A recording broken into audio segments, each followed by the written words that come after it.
ಓಂ ಶ್ರೀ ಗುರುಭ್ಯೋ ನಮಃ.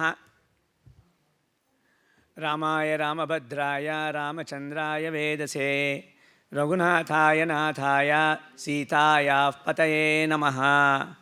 ಮನೋಜವಂ ಮಾರುತತುಲ್ಯವೇಗಂ ಜಿತೇಂದ್ರಿಯಂ ಬುದ್ಧಿಮತಾಂ ವರಿಷ್ಠಂ ವಾತಾತ್ಮಜಂ ವಾನರಯೂತಮುಖ್ಯಂ ಶ್ರೀರಾಮದೂತಂ ಶಿರಸಾ ನಮಾಮಿ.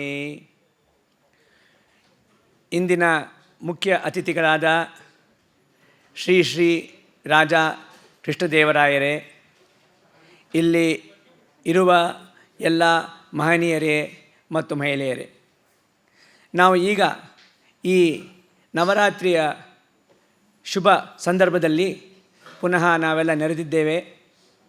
ಆದರೆ ಒಂದು ವ್ಯತ್ಯಾಸ ಹಿಂದಿನ ವರ್ಷಕ್ಕೂ ಈ ವರ್ಷಕ್ಕೂ. ಹಿಂದಿನ ವರ್ಷ ನಾವೆಲ್ಲರೂ ಈ ಸಭೆಯಲ್ಲಿ ತುಂಬಿದ್ದೆವು. ಆದರೆ ಈಗ ಅದು ನಿಮಗೆಲ್ಲ ಗೊತ್ತಿರುವ ಕಾರಣದಿಂದ ಆಗಿಲ್ಲ. ಆದರೆ ತಂತ್ರಜ್ಞಾನದ ಮೂಲಕ ನಾವು ಇನ್ನೂ ಬಹಳ ಜನಗಳಿಗೆ ಈ ಕಾರ್ಯಕ್ರಮದ ಬಗ್ಗೆ ತಿಳಿಸೋಕ್ಕೆ ಹಾಗೂ ಅವರು ಈ ಕಾರ್ಯಕ್ರಮವನ್ನು ನೋಡಿ ಆನಂದಿಸೋದಕ್ಕೆ ಅವಕಾಶ ಆಗಿದೆ. ಅದು ಈ ತಂತ್ರಜ್ಞಾನದ ಒಂದು ಬಹಳ ಮುಖ್ಯವಾದ ಲಾಭ. ನಾವು ಈ ಸಂದರ್ಭದಲ್ಲಿ ದೇವಿಯನ್ನು, ಈ ಪ್ರಪಂಚವನ್ನೆಲ್ಲ ಸುಖವಾಗಿಡಲಿ, ನಮಗೆ ಬಂದಿರುವ ಈ ಆಪತ್ತು ಬಹಳ ಬೇಗ ನಿವಾರಣೆ ಆಗಲಿ ಅಂತ ನಾವೆಲ್ಲ ಪ್ರಾರ್ಥಿಸ್ಕೊಂಡು ಈ ಕಾರ್ಯಕ್ರಮನ ಮುಂದುವರಿಸೋಣ. ನಾವೀಗ ಈ ಕೆಲವಾರು ವರ್ಷದಲ್ಲಿ ರಾಮಾಯಣ ಮಹಾಕಾವ್ಯದಲ್ಲಿ ಬೇರೆ ಬೇರೆ ಸಂದರ್ಭಗಳನ್ನು ಕೇಳಿದ್ದೇವೆ, ಆನಂದಿಸಿದ್ದೇವೆ. ರಾಮಾಯಣದಲ್ಲಿ ಎಷ್ಟು ಪಟ್ಟಾಭಿಷೇಕಗಳಿದ್ದವು.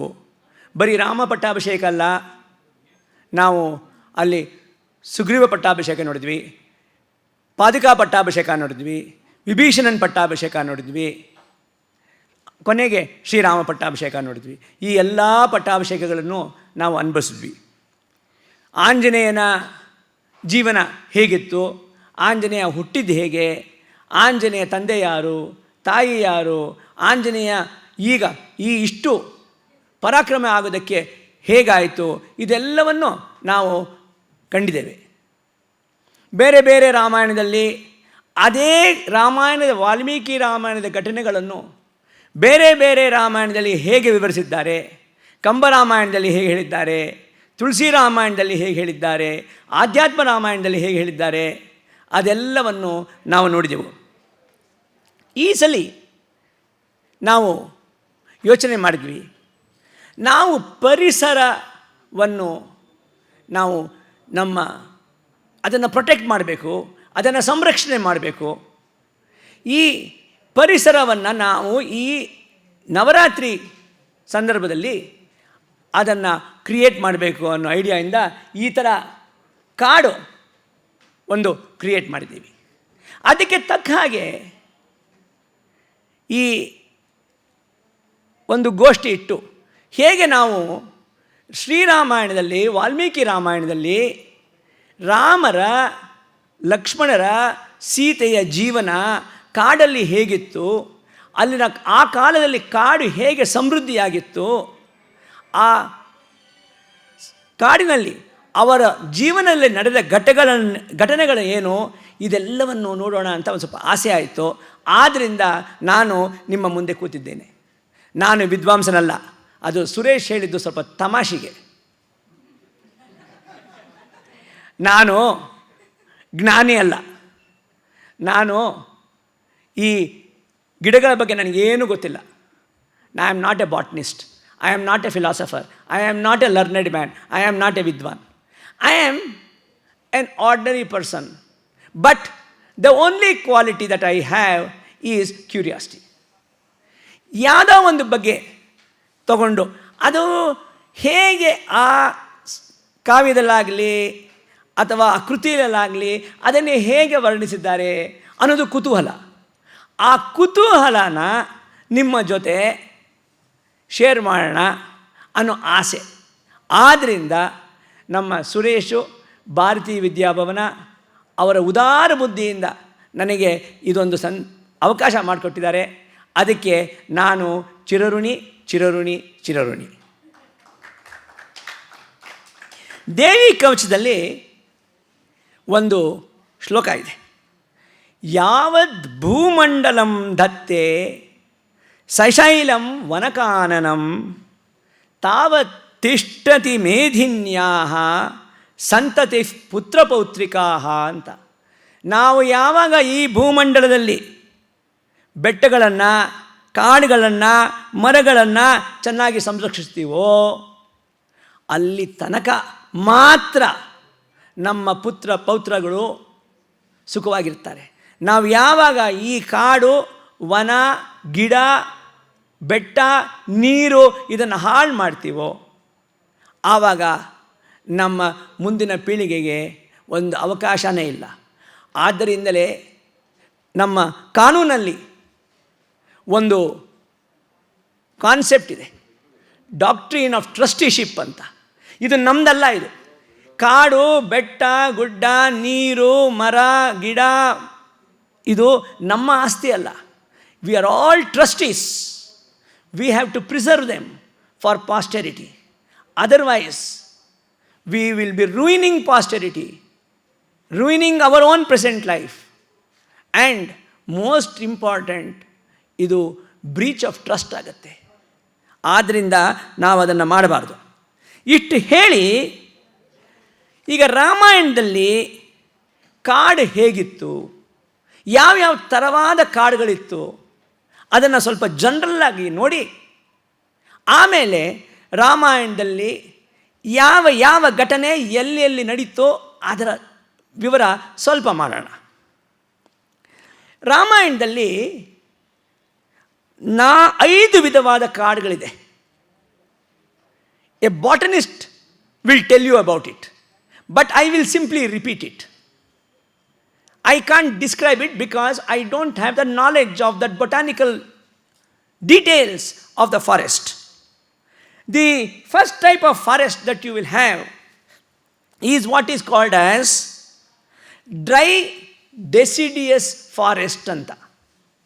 Dry deciduous forest Chitrakoot, Dandakaranya. ಎರಡನೇದು ಡ್ರೈ ಆ್ಯಂಡ್ ಮಾಯೆಸ್ಟ್ ಡೆಸಿಡಿಯಸ್ ಫಾರೆಸ್ಟ್, ಅದು ಕಿಷ್ಕಿಂಧ ವನ.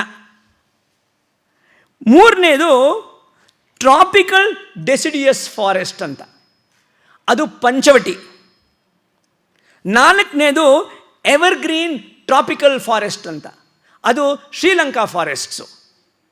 ಕೊನೆಯದಾಗಿ ಆಲ್ಪೈನ್ ರೀಜನ್. ಆಲ್ಪೈನ್ ರೀಜನ್ ಅಂದರೆ ಈ ಕ್ರಿಸ್ಮಸ್ ಟ್ರೀ ಥರ ಬರೋ ಗಿಡಗಳು, ಮೇಲೆ ಚೂಪಿಯಾಗಿರುತ್ತೆ, ಅದು ಹಿಮಾಲಯ ಫಾರೆಸ್ಟು. ಈ ಎಲ್ಲ 5 ವಿಧವಾದ ಕಾಡುಗಳನ್ನು ನಾವು ರಾಮಾಯಣದಲ್ಲಿ ನೋಡಿದ್ದೀವಿ. ಈ ಎಲ್ಲ 5 ವಿಧವಾದ ಕಾಡುಗಳಲ್ಲಿ ರಾಮ, ಲಕ್ಷ್ಮಣ, ಸೀತೆ ಅವರೆಲ್ಲ ಹೋಗಿದ್ರು. ಆ್ಯಂಡ್ ಎಲ್ಲೆಲ್ಲಿ ಹೋದರು ಅಂತ ನೋಡೋಣ. ಅದನ್ನು ಸ್ವಲ್ಪ ಎಲ್ಲೆಲ್ಲಿ ಹೋದರು, ಏನೇನು ಮಾಡಿದ್ರು ಅದರ ಬಗ್ಗೆ ನೋಡೋಣ. ನಾವು ವನ ಮತ್ತು ಅರಣ್ಯ ಅಂತ 2 ಪದ ಇದೆ. ವನ ಅಂದರೆ ಏನು, ಅರಣ್ಯ ಅಂದರೆ ಏನು? ವನ ಅಂದರೆ ಸೃಷ್ಟಿ ಮಾಡಿರೋ ಗಿಡಗಳ ಸಮೂಹ. ಅರಣ್ಯ ಅಂದರೆ ತಾನಾಗೆ ಬೆಳೆದಿರೋ ಸಮೂಹ, ಗಿಡಗಳ ಸಮೂಹ. ನಾವು ರಾಮಾಯಣದಲ್ಲಿ ವನ ಹಾಗೆ ಅರಣ್ಯ ಎರಡನ್ನೂ ನೋಡಿದ್ದೀವಿ. ಚಿತ್ರಕೂಟ ಮತ್ತು ಪಂಚವಟಿ ಇದು ವನ, ಅಶೋಕವನ. ದಂಡಕಾರಣ್ಯ, ಅರಣ್ಯಕಾಂಡದಲ್ಲಿ ಹೇರೋ ಎಲ್ಲ ಕಾಡುಗಳು ಅದು ಅರಣ್ಯ, ಅದು ತಾನಾಗೇ ಬೆಳೆದಿರೋದು. ನಾವು ರಾಮಾಯಣದಲ್ಲಿ ವನಗಳ ಪರಿಚಯನೂ ಇದೆ, ಹಾಗೂ ಒಂದೊಂದು ಗಿಡ ಮರಗಳ ಪರಿಚಯನೂ ಇದೆ. ಅದರಲ್ಲಿ 1,000 ಗಿಡಗಳ ಪರಿಚಯ ಇದೆಯಂತೆ. ಆದರೆ ನಾನು 10 ಗಿಡ, ನಮಗೆ ಆ 1000 ಗಿಡಗಳ ಹೆಸರೇ ಗೊತ್ತಿಲ್ಲ. ಸೊ ಅದರ ಬಗ್ಗೆ ನಾವು ಮಾತನಾಡಿದ್ರೆ ಅದು ನಮಗೆ ಆಸಕ್ತಿ ಹುಟ್ಟೋದಿಲ್ಲ. ನಮಗೆ ಗೊತ್ತಿರೋ ಗಿಡಗಳ ಬಗ್ಗೆ 4 ಗಿಡಗಳು ತಗೊಂಡು ಅದು ಹೇಗಿತ್ತು, ಆ ಗಿಡದ ಯಾಕೆ ಆ ಗಿಡ ಅಷ್ಟು ಫೇಮಸ್ ಆಗಿದೆ, ಅದರ ಇಂಪಾರ್ಟೆನ್ಸ್ ಏನು, ಅದರ ಮುಖ್ಯಸ್ಥೆ ಏನು, ಅದು ಯಾಕೆ ರಾಮಾಯಣದಲ್ಲಿ ಸ್ಪೆಸಿಫಿಕ್ಕಾಗಿ ಹೇಳಿದ್ದಾರೆ, ಅದರ ಬಗ್ಗೆ ನೋಡೋಣ. ಕಾಡುಗಳನ್ನು ರಾಮಾಯಣದಲ್ಲಿ ಈ ಥರ ಕ್ಯಾಟಗರೀಸ್ ಮಾಡಿದಾರಂತೆ. ಒಂದು ಕಾಡು ಶಾಂತವಾಗಿರೋ ಕಾಡು, it is A forest which is com. For example Chitrakoot, Panchavati, ಇದು ಬಹಳ ಕಾಮ್ ಫಾರೆಸ್ಟು. ಎರಡನೇದು ಮಧುರ, ಬಹಳ sweet forest. For example Ashokavana, ಅದರಲ್ಲಿ ಶೋಕನೇ ಇಲ್ಲ, ಅಂಥ ಅಶೋಕವನ ಅದು. ಅಲ್ಲಿ ಹೋದವ್ರಿಗೆಲ್ಲ ಶೋಕ ನಾಶ ಆಗತ್ತಂತೆ. ಶ್ರೀಲಂಕಾಲಿ ರಾವಣನ ಎಂಪೈರ್ಲಿ ಇದ್ದರೂ ಅದು ಅಶೋಕವನ, ಅದು ಎರಡನೇದಂತೆ. ರೌದ್ರ, ಬಹಳ ಕೋಪವಾದ ಕಾಡು, ಅದು ಯಾವುದಪ್ಪ ಅಂದರೆ ತಾಟಕವನ. ಕೊನೆಯದಾಗಿ ವಿಭತ್ಸ, ಅಂದರೆ ಡಿಸ್ಗಸ್ಟಿಂಗ್, ನೋಡೋದಕ್ಕೆ ಚೆನ್ನಾಗಿಲ್ಲ, ಎಲ್ಲ ಹಾಳು, ಇವಾಗಿದೆಯಲ್ಲ ಕಾಡು ಆ ಥರ, ಅದು ಡಿಸ್ಗಸ್ಟಿಂಗ್ ಅಂದರೆ ದಂಡಕಾರಣ್ಯ. ಯಾಕದು ಡಿಸ್ಗಸ್ಟಿಂಗ್ ಕಾಡು ಅಂತ ಹೇಳ್ತಾರೆ ಅಂತ ಹೇಳ್ತೀನಿ.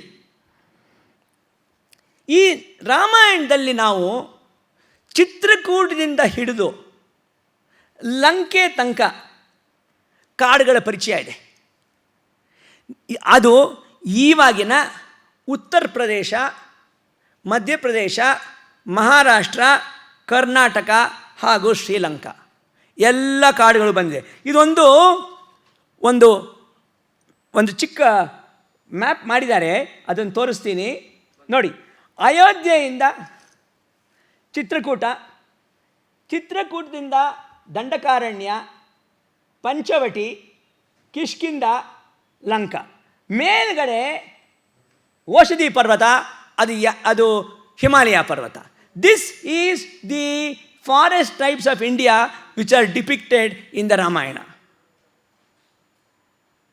This is how Sri Rama also travelled from Chitrakuta to Dandakaranya to Panchavati, then to Kishkinda, and then to Sri Lanka.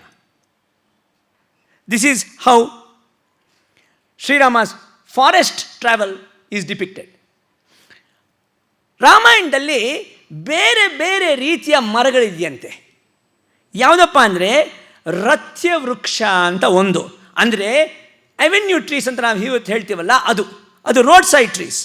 ಇದು ಅಯೋಧ್ಯೆಯಲ್ಲೂ ಇತ್ತಂತೆ, ಶ್ರೀಲಂಕಾದಲ್ಲೂ ಇತ್ತಂತೆ. ಆಂಜನೇಯ ಶ್ರೀಲಂಕಾಗೆ ಹೋದಾಗ, ಲಂಕಾಪಟ್ಟಣಕ್ಕೆ ಹೋದಾಗ ಫಸ್ಟು ನೋಡಿದ್ದು ರೋಡ್ ಪಕ್ಕದಲ್ಲಿ ಎರಡು ಕಡೆಯೂ ಸಾಲಾಗಿ ಮರಗಳಿತ್ತು ಅಂತ ವಿವರಣೆ ಮಾಡಿದ್ದಾರೆ ಆಂಜನೇಯ. ಫಸ್ಟ್ ನೋಡಿದ್ದದು, ಅದಕ್ಕೋಸ್ಕರ ಅದನ್ನು ರಥ್ಯ ವೃಕ್ಷ ಅಂತಾರಂತೆ. ಅದು ರೋಡ್ ಸೈಡ್ ಟ್ರೀಸ್, ಅದು ಅವೆನ್ಯೂ ಟ್ರೀಸ್.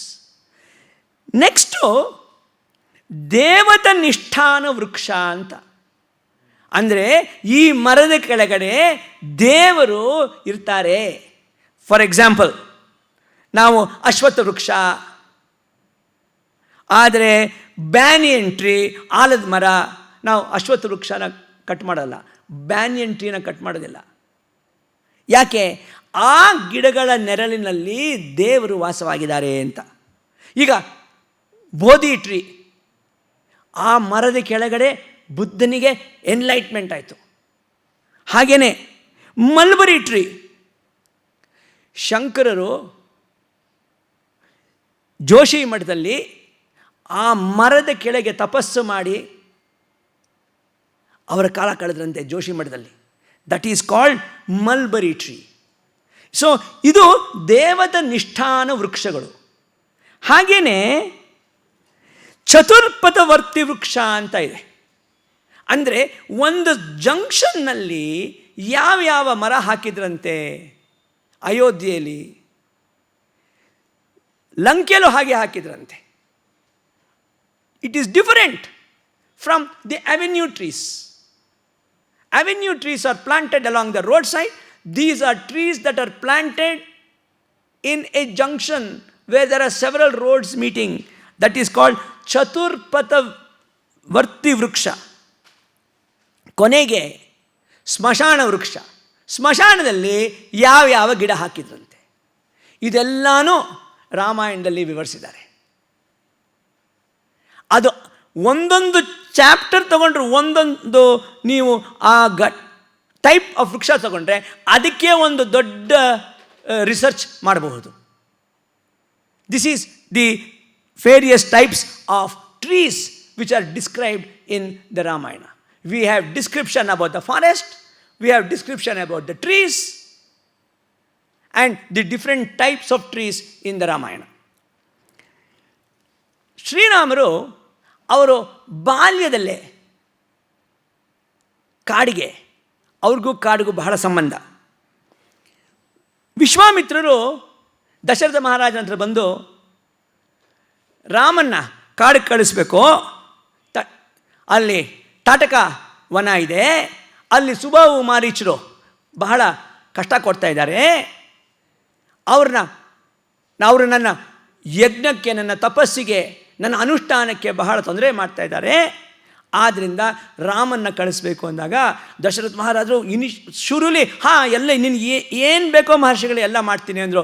ಆಮೇಲೆ ರಾಮನ್ನ ಕಳಿಸ್ಬೇಕು ಇದಕ್ಕೆ ಅಂದರೆ ಬೇಡ, ನಾನೇ ಬರ್ತೀನಿ, ನನ್ನ ಸೈನ್ಯ ಎಲ್ಲ ತೊಗೊಂಬರ್ತೀನಿ ಅಂತ ಹೇಳಿದ್ರು.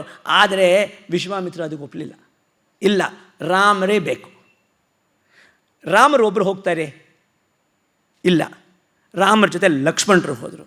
ಹಾಗೆ ಇಬ್ಬರು ಮೊದಲು ತಾಟಕ ವನಕ್ಕೆ ಹೋಗಿ ಅಲ್ಲಿ ಸುಬಾಹು ಮಾರೀಚರನ್ನು ಕೊಂದರು. ಎಲ್ಲಿದೆ ಇದು?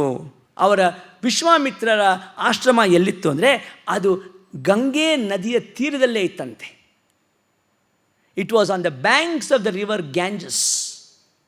ಒಂದ್ಸಲಿ ರಾಮರು, ಲಕ್ಷ್ಮಣರು ಆ ವಿಶ್ವಾಮಿತ್ರ ಮಹರ್ಷಿಗಳ ಜೊತೆ ಒಂದು ಬೋಟಲ್ಲಿ ಗಂಗೆ ನದಿ ಕ್ರಾಸ್ ಮಾಡ್ತಾ ಇದ್ರಂತೆ.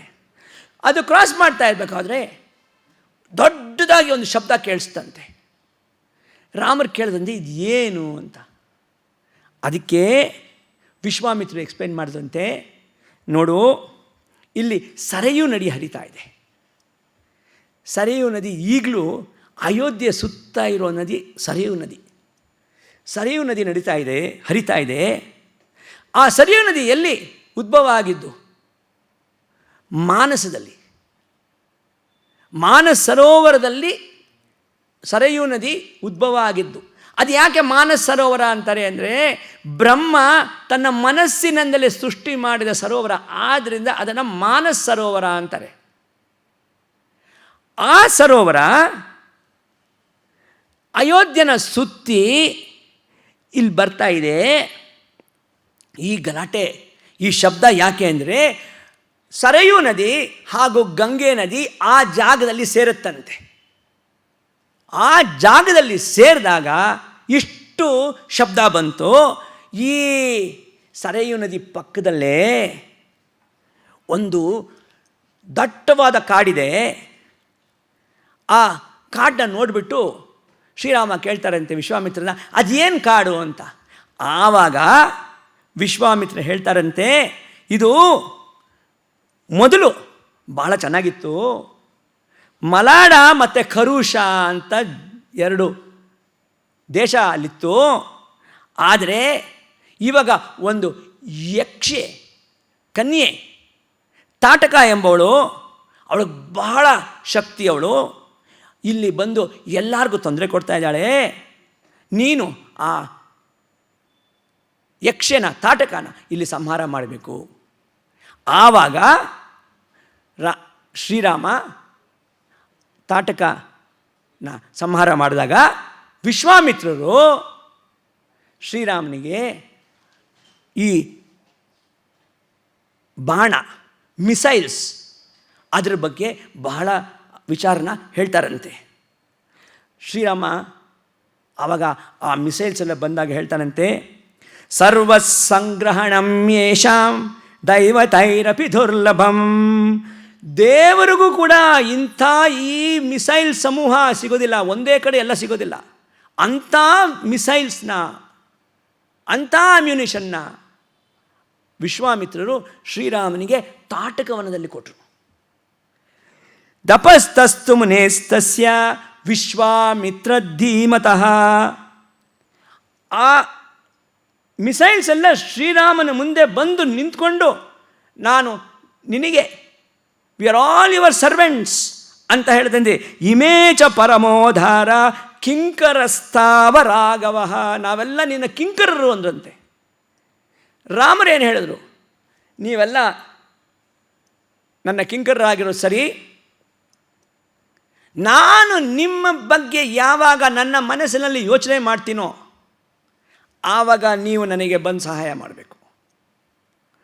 ಯದ್ಯದಿಚ್ಛಸಿ ಭದ್ರಂತೆ ತತ್ಸರ್ವಂ ಕರವಾಮವಹಿ ತಥೋ ರಾಮ ಪ್ರಸನ್ನಾತ್ಮ ತೈರ್ಯುಕ್ತೋ ಮಹಾಬಲೈ ಪ್ರತಿಗೃಹ್ಯ ಚ ಕಾಕುತ್ಸಹ ಸಮಾಲಂಬ ಚ ಪಾಣಿನ ಮನಸಾ ಮೇ ಭಾವಯಿಷ್ಯಾಮಿ. ನಾನು ಮನಸ್ಸಿನಲ್ಲಿ ಯಾವಾಗ ನಿಮ್ಮನ್ನು ನೆನೆಸ್ಕೋತೀನೋ ತಾನ್ ಅಭ್ಯಚೋದಯತ್, ಆವಾಗ ನೀವು ನನ್ನ ಬಂದು ಸಹಾಯ ಮಾಡಬೇಕು. ಹಾಗೇನೆ ಮುಂದೆ ರಾವಣನ ಜೊತೆ ಯುದ್ಧ ಮಾಡಿದಾಗ ಈ ಅಮ್ಯುನಿಷನ್ಸ್, ಈ ಮಿಸೈಲ್ಸ್ ಎಲ್ಲ ಶ್ರೀರಾಮನಿಗೆ ಹೆಲ್ಪ್ ಮಾಡಿ, ಅಲ್ಲಿ ವಿಶ್ವಾಮಿತ್ರರು ಶ್ರೀರಾಮರಿಗೆ ಇದೆಲ್ಲನೂ ಕೊಟ್ಟಿದ್ದು. ಆಮೇಲೆ ನಿಮಗೆ ಗೊತ್ತಿರೋ ಹಾಗೆ ಸೀತಾ ಕಲ್ಯಾಣ ಎಲ್ಲ ಆಯಿತು. Next part of Shrirama's journey into the forest starts. And this ತಾಟಕವನ episode happens when Shrirama is 16 years old. ಆಮೇಲೆ ಮುಂದೆ second limb of Shrirama's association with the forest starts. First ಯಾವ ಕಾಡಿಗೆ ಹೋಗಿದ್ದು ಶ್ರೀರಾಮ? ಅವ್ರು ಹೋಗಿದ್ದು ಫಸ್ಟು ಭರದ್ವಾಜ ಮುನಿಗಳ ಆಶ್ರಮಕ್ಕೆ, ಕಾಡಿನಲ್ಲಿ. ಅದು ಎಲ್ಲಿದೆ ಅಂದರೆ, ಯಮುನಾ ನದಿ ಗಂಗೆ ನದಿ ಎರಡು ಸೇರೋ ಜಾಗದಲ್ಲಿ ಭರದ್ವಾಜ ಮುನಿಗಳ ಆಶ್ರಮ ಇತ್ತು. ಅಲ್ಲಿ ಭರದ್ವಾಜ ಮುನಿಗಳು ರಾಮನಿಗೆ ಮೊದಲು ಚಿತ್ರಕೂಟಕ್ಕೆ ಹೋಗಲಿರಪ್ಪ ಅಂತಾರೆ. ರಾತ್ರಾಂತು ತಸ್ಯಾಂ ಯುಷ್ಠಾಯಾಂ ಭರದ್ವಾಜಂ ಅಬ್ರವೀತ್ ಮಧು ಮೂಲ ಫಲೋಪೇತಂ ಚಿತ್ರಕೂಟಂ ವ್ರಜೇತಿ. ಚಿತ್ರಕೂಟಕ್ಕೆ ಹೋಗು, ಅಲ್ಲಿ ಬಹಳ ಫಲ ಮೂಲ ಎಲ್ಲ ಬಹಳ ಚೆನ್ನಾಗಿದೆ. ಭರದ್ವಾಜ ಮುನಿಗಳು ಫಸ್ಟು ಶ್ರೀರಾಮನಿಗೆ ಚಿತ್ರಕೂಟಕ್ಕೆ ಹೋಗು ಅಂತಾರೆ. ಅಲ್ಲಿ ಚಿತ್ರಕೂಟ ಹೇಗಿದೆಯಂತೆ ಅಂದರೆ, ಭರದ್ವಾಜ ಮುನಿಗಳು ಎಕ್ಸ್ಪ್ಲೇನ್ ಮಾಡೋದು, ಅಲ್ಲಿ ನವಿಲಿದೆ, ಅಲ್ಲಿ ದೊಡ್ಡ ದೊಡ್ಡ ಆನೆಗಳಿದೆ, ಭಾಳ ಹಣ್ಣಿದೆ, ಫಲ ಮೂಲಗಳು ಬೇಕಾದಷ್ಟಿವೆ, ಅಲ್ಲಿ ಜಿಂಕೆಗಳಿದೆ, ಹಣ್ಣು ಹಂಪಲು ಬೇಕಾದಷ್ಟಿದೆ. ಮಯೂರನಾದ ಬಿರತೋ ಗಜರಾಜ ನಿಷೇವಿತ ಗಮ್ಯತಾಂ ಭವತಾ ಶೈಲಸ್ ಚಿತ್ರಕೂಟ ಸವಿಷ್ಟುತ. ನೀ ಅಲ್ಲೇ ಹೋಗಿ ಚಿತ್ರಕೂಟದಲ್ಲಿರು. ಆಮೇಲೆ ಏನು ಹೇಳ್ತಾರೆ, ಪುಣ್ಯಶ್ಚ ರಮಣೀಯಶ್ಚ ಬಹುಮೂಲ ಫಲಾಯುತಾ ತತ್ರ ಕುಂಜರಯೂಥಾನಿ. ಪೀಕಾಕ್ಸ್ ಇದೆಯಂತೆ, ಭಾಳ ಚೆನ್ನಾಗಿತ್ತಂತೆ ಅದು.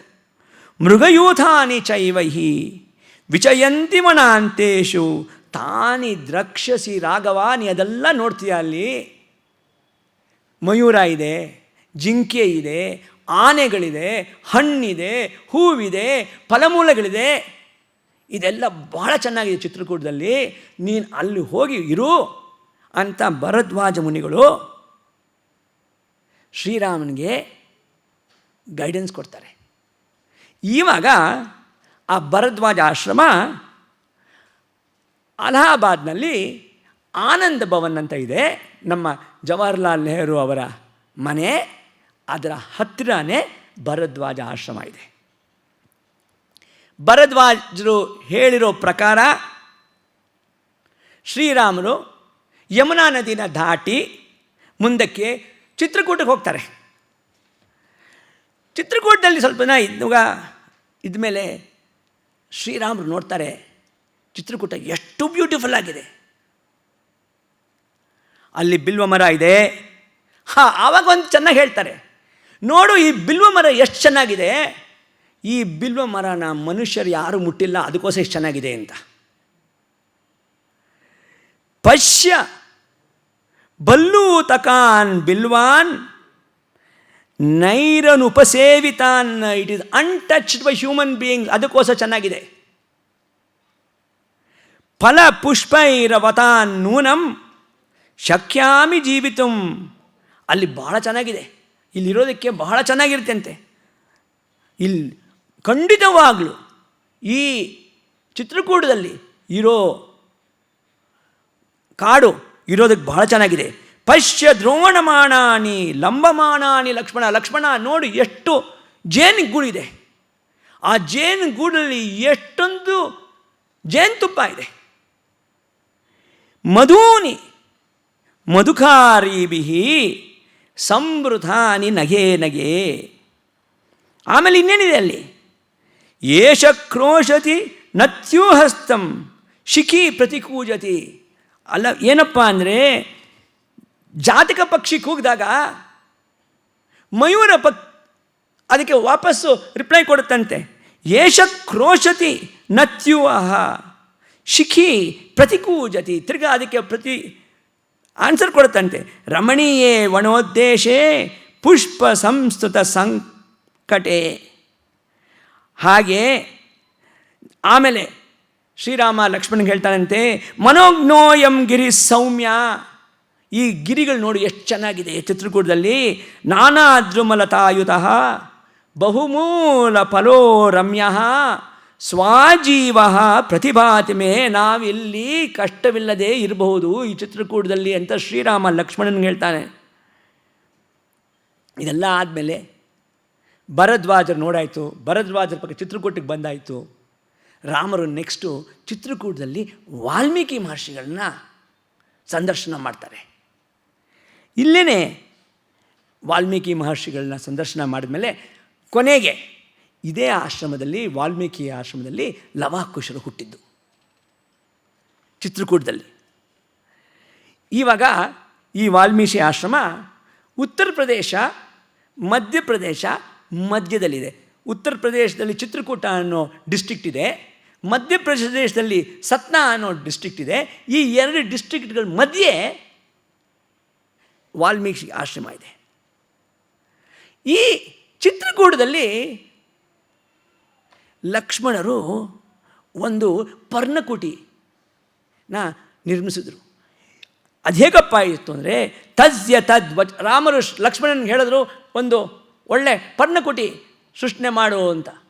ತಸ್ಯ ತದ್ವಚನಂ ಶ್ರುತ್ವಾ ಸೌಮಿತ್ರಿ ವಿವಿಧಾನ್ ಧ್ರುಮಾನ್ ಆಜಹಾರ ತತಶ್ಚಕ್ರೆ ಪರ್ಣಶಾಲ ಮರಿಂದಮಃ. ಅಲ್ಲಿ ಒಂದು ಪರ್ಣಶಾಲೆ ಕಟ್ಟಿದ್ರು ಲಕ್ಷ್ಮಣರು, ಶ್ರೀರಾಮ ಲಕ್ಷ್ಮಣರಿಗಿರೋದಕ್ಕೆ. 94ನೇ ಸರ್ಗದಲ್ಲಿ ಈ ಪರ್ಣಶಾಲೆಯಲ್ಲಿ ರಾಮ ಲಕ್ಷ್ಮಣ ಸೀತೆ ಎಲ್ಲ ಇದ್ದರು. ವರ್ಷಗಳು ಕಳೀತು. ಅಯೋಧ್ಯ ಕಾಂಡದ 94ನೇ ಸರ್ಗದಲ್ಲಿ ಶ್ರೀರಾಮರು ಸೀತೆಗೆ ಈ ಚಿತ್ರಕೂಟ ಪರ್ವತದ ಅಂದವನ್ನು ವಿವರಿಸ್ತಾರೆ. ಶ್ರೀರಾಮ ಹೇಳ್ತಾರೆ, ನನಗೆ ರಾಜ್ಯ ಹೋಯಿತು, ನನ್ನ ಬಂಧು ಬಳಗವರು ಯಾರೂ ಇಲ್ಲ ಅನ್ನೋ ದುಃಖನೇ ಇಲ್ಲ ಸೀತಾ. ಯಾಕೆ? ಚಿತ್ರಕೂಟ ಪರ್ವತ ಅಷ್ಟು ಚೆನ್ನಾಗಿದೆ. ನನಗೆ ಇದಾಗದೇ ಇದ್ದರೆ ನನಗೆ ಈ ಚಿತ್ರಕೂಟ ಪರ್ವತದ ಅಂದವನ್ನು ನಾನು ಅನುಭವಿಸೋಕ್ಕೆ ಆಗ್ತಾ ಇರಲಿಲ್ಲ. ಆದ್ದರಿಂದ ನನಗೆ ಒಂದು ಚೂರು ವ್ಯಥೆನೂ ಇಲ್ಲ. ನನಗೆ ರಾಜ್ಯ ಸಿಗಲಿಲ್ವಲ್ಲ, ನನಗೆ ನನ್ನ ಬಂಧು ಮಿತ್ರರು ಯಾರು ಇಲ್ವಲ್ಲ ಇಲ್ಲಿ ಅನ್ನೋ ಒಂದು ಚೂರು ವ್ಯಥೆನೂ ಇಲ್ಲ.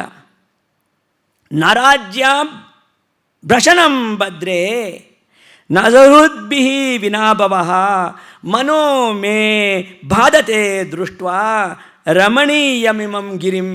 ಈ ಗಿರಿಯ ರಮಣೀಯತೆಯನ್ನು ನೋಡಿ ನನಗೆ ಇದೆಲ್ಲ ಇಲ್ಲವಲ್ಲ ಅನ್ನೋ ಬಾಧೆನೇ ಇಲ್ಲ.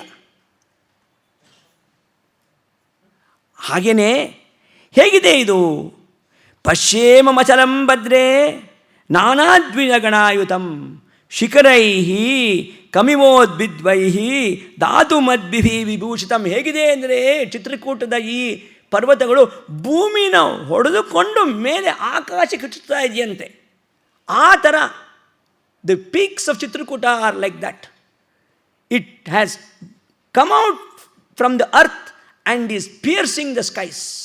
ಅಷ್ಟು ಬ್ಯೂಟಿಫುಲ್ ಆಗಿತ್ತಂತೆ. ಕೇಚಿತ್ ಸ್ವಲ್ಪ ಆ ಪರ್ವತ ಹೇಗಿತ್ತಪ್ಪ, ಚಿತ್ರಕೂಟ ಪರ್ವತಗಳು ಹೇಗಿತ್ತಂದರೆ ಸ್ವಲ್ಪ ಸಿಲ್ವರ್ ಕಲರ್ ಇತ್ತಂತೆ, ಸ್ವಲ್ಪ ರೆಡ್ ಕಲರ್ ಇತ್ತಂತೆ. ಅಷ್ಟೊಂದು ಮಿನರಲ್ಸ್ ಇತ್ತು ಅಲ್ಲಿ. Some of them were silver in colour, some of them were red in colour, some of them were green in colour, some of them were bronze colour. ಎಲ್ಲ ಇತ್ತಂತೆ. ಕೇಚಿತ್ ರಜತಃ ಸಂಕಾಶಃ ಕೇಚಿತ್ ಕ್ಷತಜ ಸನ್ನಿಭಾಃ ಪೀತಾಮಂ ಜಿಷ್ಟವರ್ಣಾಶ್ಚ ಕೇಚಿನ್ ಜ್ಯೋತಿರ್ಪ್ರಭವಾಃ. ಇಷ್ಟು beautiful ಆಗಿತ್ತಂತೆ ಅದು ಚಿತ್ರಕೂಟ ಪರ್ವತಗಳು. ಆಮೇಲೆ ಅಲ್ಲಿ ಏನಿತ್ತಂತೆ? ಹಣ್ಣುಗಳು, ವೆರೈಟೀಸ್ ಆಫ್ ಹಣ್ಣಿತ್ತಂತೆ. ಆಮ್ಲ ಇತ್ತಂತೆ, ಬೀಜಕ ಇತ್ತಂತೆ. ಬೀಜಕ ಅಂದರೆ ಪೊಮೊಗ್ರಾನೆಟ್ಸ್. ಬಿಕಾಸ್ ಇದು ಪೊಮೊಗ್ರಾನೆಟಲ್ಲಿ ಬಹಳ ಬೀಜ ಇರುತ್ತೆ. That is why in Sanskrit it is called ಬೀಜಕ. ಬೀಜಕ ಇತ್ತಂತೆ. ಪಶ್ಯ ವಿದ್ಯಾಧರ ಸ್ತ್ರೀನಾಮ, ಅಲ್ಲಿ ಬಹಳ ವಿದ್ಯಾಧರರಿದ್ರಂತೆ. ಎಲ್ಲರೂ ಅಲ್ಲಿ ಆನಂದಿಸಿದ್ರಂತೆ. ಪಶ್ಯ ವಿದ್ಯಾಧರ ಸ್ತ್ರೀನಾಂ ಕ್ರೀಡಾದ್ದೇಶಾನ್ ಮನೋರಮಾಂ ಪಶ್ಯ ಜಲಪ್ರಪಾತೈ ಉದ್ವೈ ನಿಷ್ಪದೈಶ್ಚ ಕ್ವಚಿತ್ ಕ್ವಚಿತ್. ಅಲ್ಲಿ ಇನ್ನೊಂದಿತ್ತಂತೆ. ಪಶ್ಯಂತೀಂ ವಿವಿಧಾನ್ ಭಾವಾನ್ ಮನೋವಾಕ್ಯ ಸಮಾನ್ನತಾಂ. ಹೇಗಪ್ಪ ಆಯಿತು ಅಂದರೆ, ನನಗೆ ಇಲ್ಲಿ ಬಂದರೆ ಎರಡು ನಾನು ಮಾಡಬೇಕಾದ ಕೆಲಸ ಬಹಳ ಯಶಸ್ವಿಯಾಗುತ್ತೆ. ಒಂದು, ನನ್ನ ತಂದೆಯ ಮಾತು ಉಳಿಸ್ಕೊಂಡಾಗುತ್ತೆ. ಇನ್ನೊಂದು, ಭರತನಿಗೆ ಸಂತೋಷ ಆಗುತ್ತೆ. ಪಿತೃಶ್ಚಾನ್ ಋಣ್ಯತಾ ಧರ್ಮೇ ಭರತಸ್ಯ ಪ್ರಿಯಂ ಸಹ. ಇದು ಎರಡೂ ಇಲ್ಲಾಗುತ್ತೆ ನನಗೆ. ಯಾಕಂದರೆ ನಾನೂ ಇಲ್ಲಿ ಸಂತೋಷವಾಗಿದ್ದೀನಿ, ನಾನು ನನ್ನ ತಂದೆಯ ಮಾತನ್ನು ಉಳಿಸ್ಕೊಂಡಂಗಾಯಿತು, ಭರತನಿಗೂ ಸಂತೋಷ ಆಗುತ್ತೆ. ಪಶ್ಯಂತಿ ವಿವಿಧಾನ್ ಭಾವಾನ್ ಮನೋವಾಕ್ಯ ಸಮನ್ನತಾಂ. ನನಗಿಲ್ಲಿ ಬೇರೆ ಯಾವ ಯೋಚನೆಯೂ ಇಲ್ಲ. ನನ್ನ ಬುದ್ಧಿ, ನನ್ನ ವಾಕ್, ನನ್ನ ಕೆಲಸ ಕಾರ್ಯ ಮೂರು ಹೊಂದಾಣಿಕೆಯಿಂದ ಈ ಚಿತ್ರಕೂಟದಲ್ಲಿ ಆಗೋ ಸಂಭವ ಇದೆ. ಅದಕ್ಕೋಸ್ಕರ ಹೇಳ್ತಾರೆ ನೋಡಿ, ಮನಸ್ಸೇಕಂ ವಚಸ್ಯೇಕಂ ಕರ್ಮಣ್ಯೇಕಂ ಮಹಾತ್ಮನಾಂ. ಮನಸ್ ಅನ್ಯತ್ ಕರ್ಮನ್ ಮನಸ್ಸನ್ಯತ್ ವಾಕನ್ಯತ್ ಕರ್ಮಣ್ಣನ್ಯತ್ ದುರಾತ್ಮನಾಂ. ಮಹಾತ್ಮರು ಅವ್ರು ಯೋಚನೆ ಮಾಡೋದು, ಅವ್ರು ಮಾತಾಡೋದು, ಅವ್ರು ಮಾಡೋದು ಮೂರು ಒಂದೇ ಥರ ಇರುತ್ತಂತೆ. ದುರಾತ್ಮರು ಯೋಚನೆ ಮಾಡೋದು ಒಂದು, ಹೇಳೋದು ಒಂದು, ಮಾಡೋದು ಇನ್ನೊಂದು. ಇದು ದುರಾತ್ಮರ ಲಕ್ಷಣ. ಅದಕ್ಕೋಸ್ಕರ ಶ್ರೀರಾಮನು ಹೇಳ್ತಾರೆ, ನನಗಿಲ್ಲಿ ನಾನು ಮಹಾತ್ಮರ ಥರ ಇರೋಕ್ಕಾಗತ್ತೆ. ಯಾಕಪ್ಪ ಅಂದರೆ ಈ ಚಿತ್ರಕೂಟದಲ್ಲಿ ಇಷ್ಟು ಚೆನ್ನಾಗಿದೆ ವಾತಾವರಣ. ನನ್ನ ಮನಸ್ಸು, ನನ್ನ ವಾಕು, ನನ್ನ ಕೆಲಸ ಮೂರು ಒಂದೇ ವಿಧದಲ್ಲಿ ಆಗೋವಂಥ ಈ ಸಂಭವ ಇಲ್ಲಿದೆ. ಅದಕ್ಕೋಸ್ಕರ ಚಿತ್ರಕೂಟ ಭಾಳ ಚೆನ್ನಾಗಿದೆ, ನಾವು ಇಲ್ಲೇ ಇರೋಣ ಅಂತ ಹೇಳ್ತೀವಿ. ಬಿತತ್ವೇ ವಸುಧಾಂಬಾತಿ ಚಿತ್ರಕೂಟ ಸಮುತ್ತಿತ ಚಿತ್ರಕೂಟಸ್ಯ ಕೂಟೋಯಂ ದೃಶ್ಯತೆ ಸರ್ವತಃ ಶುಭ. ಎಲ್ಲೆಲ್ಲಿ ನೋಡಿದ್ರೂ ಶುಭ ಅಂತೆ ಚಿತ್ರಕೂಟದಲ್ಲಿ. ಅಷ್ಟು ಚೆನ್ನಾಗಿದೆಯಂತೆ. ಶ್ರೀರಾಮರಿಗೆ ಚಿತ್ರಕೂಟ ಅಂತ ನೋಡಿಬಿಟ್ಟು ಇಷ್ಟು ಚೆನ್ನಾಗಿರೋ ಜಾಗದಲ್ಲಿ ನನ್ನ ಕಳಿಸಿದಾರಲ್ಲ ಅನ್ನೋ ಅವರಿಗೆ ಸಂತೋಷ ಆಯ್ತಂತೆ. ಚಿತ್ರಕೂಟದಲ್ಲೇ ಭರತರು ಶ್ರೀರಾಮನ್ನ ಭೇಟಿ ಮಾಡಿತ್ತು.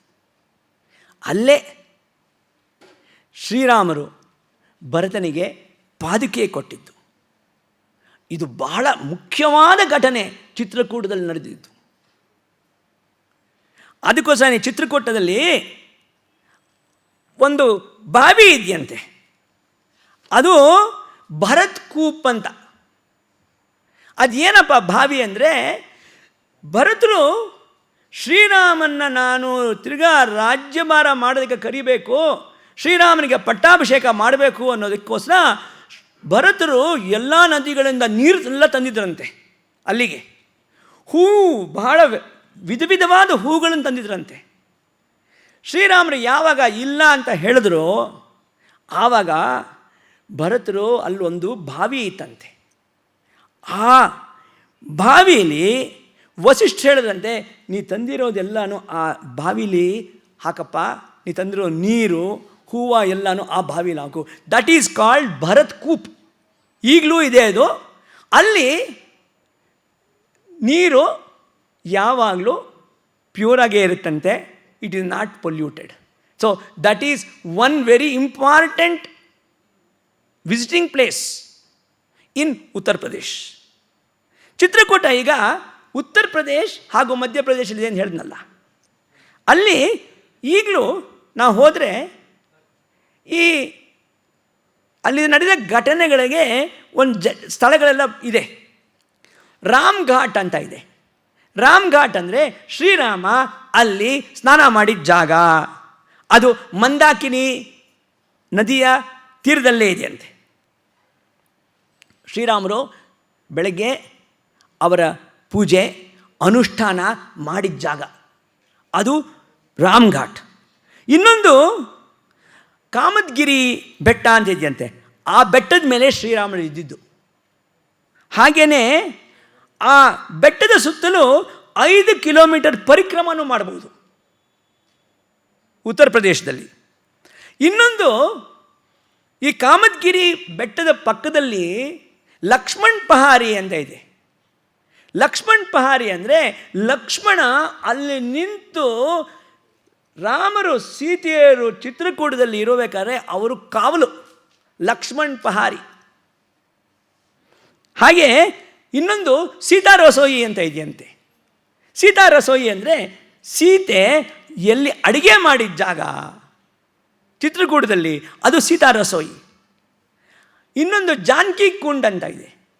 ಜಾನಕಿ ಕುಂಡ್ ಅಂದರೆ ಸೀತೆ ಸ್ನಾನ ಮಾಡಿದ ಜಾಗ ಚಿತ್ರಕೂಟದಲ್ಲಿ ಇರಬೇಕಾದ್ರೆ. ಇನ್ನೊಂದು, ರಾಮರು ಮತ್ತು ಭರತರು ಅವರು ಅಲ್ಲಿ ಭೇಟಿ ಮಾಡಿದ್ರಲ್ಲ, ಅಲ್ಲಿ ಭರತ್ ಮಿಲಾನ್ ದೇವಸ್ಥಾನ ಇದೆ. ಆ ಜಾಗದಲ್ಲಿ ಶ್ರೀರಾಮರು ಭರತರು ಇಬ್ಬರು ಅಲ್ಲಿ ಭೇಟಿ ಮಾಡಿದ್ದು. ಭರತ್ ಕುಬ್ ಬಗ್ಗೆ ಹೇಳಿದೆ. ಇನ್ನೊಂದು ರಾಘವ್ ಪ್ರಯಾಗ ಅಂತ ಇದೆ. ಅಲ್ಲಿ ಶ್ರೀರಾಮರು ಅವರ ಪಿತೃತರ್ಪಣ ಎಲ್ಲ ಅಲ್ಲೇ ಮಾಡಿದ್ರಂತೆ. ಇದೆಲ್ಲನೂ ನಾವು ಉತ್ತರ ಪ್ರದೇಶ್ ಮಧ್ಯಪ್ರದೇಶ್ ಕಡೆ ಹೋದರೆ ಇದೆಲ್ಲ ನೋಡ್ಬೋದು. ಈ ರಾಘವ್ ಪ್ರಯಾಗು 3 ನದಿಗಳ ಸಮೂಹದಲ್ಲಿದೆಯಂತೆ. ಯಾವ್ಯಾವ ನದಿ ಅಂದರೆ ಮಂದಾಕಿನಿ, ಪಯಸ್ವಿನಿ, ಗಾಯತ್ರಿ. ಇದು ಕಾಣಲ್ಲ, ಗುಪ್ತ ನದಿಗಳು. ಆ ನದಿಗಳ ಸಮೂಹದಲ್ಲಿ ಈ ರಾಘವ್ ಪ್ರಯಾಗ ಇದೆಯಂತೆ. ಇನ್ನೊಂದು ಘಟನೆ ನಡೆದಿದ್ದು ಚಿತ್ರಕೂಟದಲ್ಲಿ. ಸತಿ ಅನಸೂಯ, ಅತ್ರಿ ಮುನಿ ಮತ್ತು ಸತಿ ಅನಸೂಯ ಅಲ್ಲೇ ಇದ್ರಂತೆ.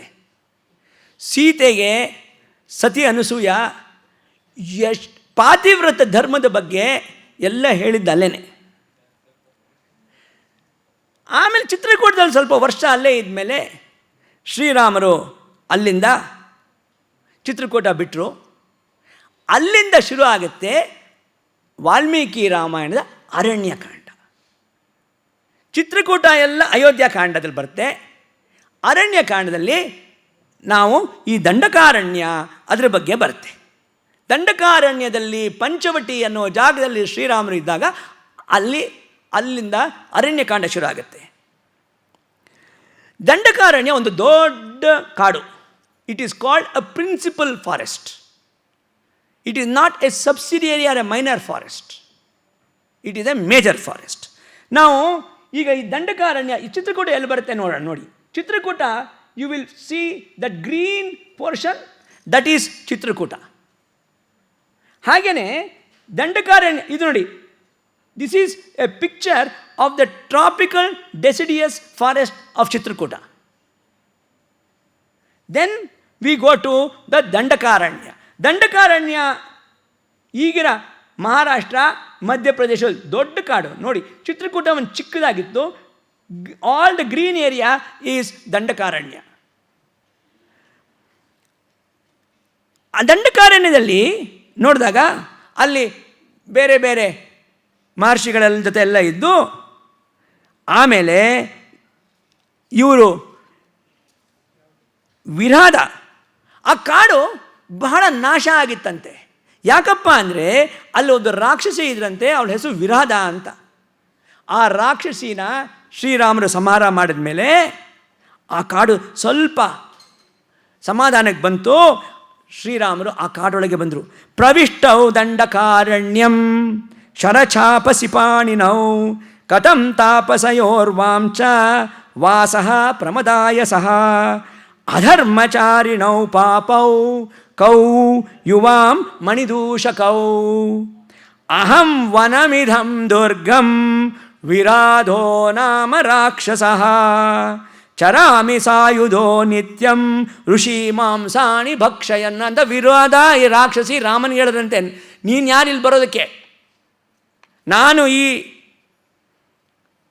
ಅರಣ್ಯದ ಮುಖ್ಯಸ್ಥೆ, ನಾನು ಇಲ್ಲಿರೋ ಮುನಿಗಳನ್ನೆಲ್ಲ ಕೊಂದು ತಿನ್ನುವ ರಾಕ್ಷಸಿ, ನೀನು ಯಾಕೆ ಬಂದೆ? ಆಮೇಲೆ ಒಂದು ರಾಮರಿಗೂ ವಿರಾಧರಿಗೂ ಒಂದು ಯುದ್ಧ ಆಗಿ ವಿರಾಧ ವಧನೆಯಾಗುತ್ತೆ.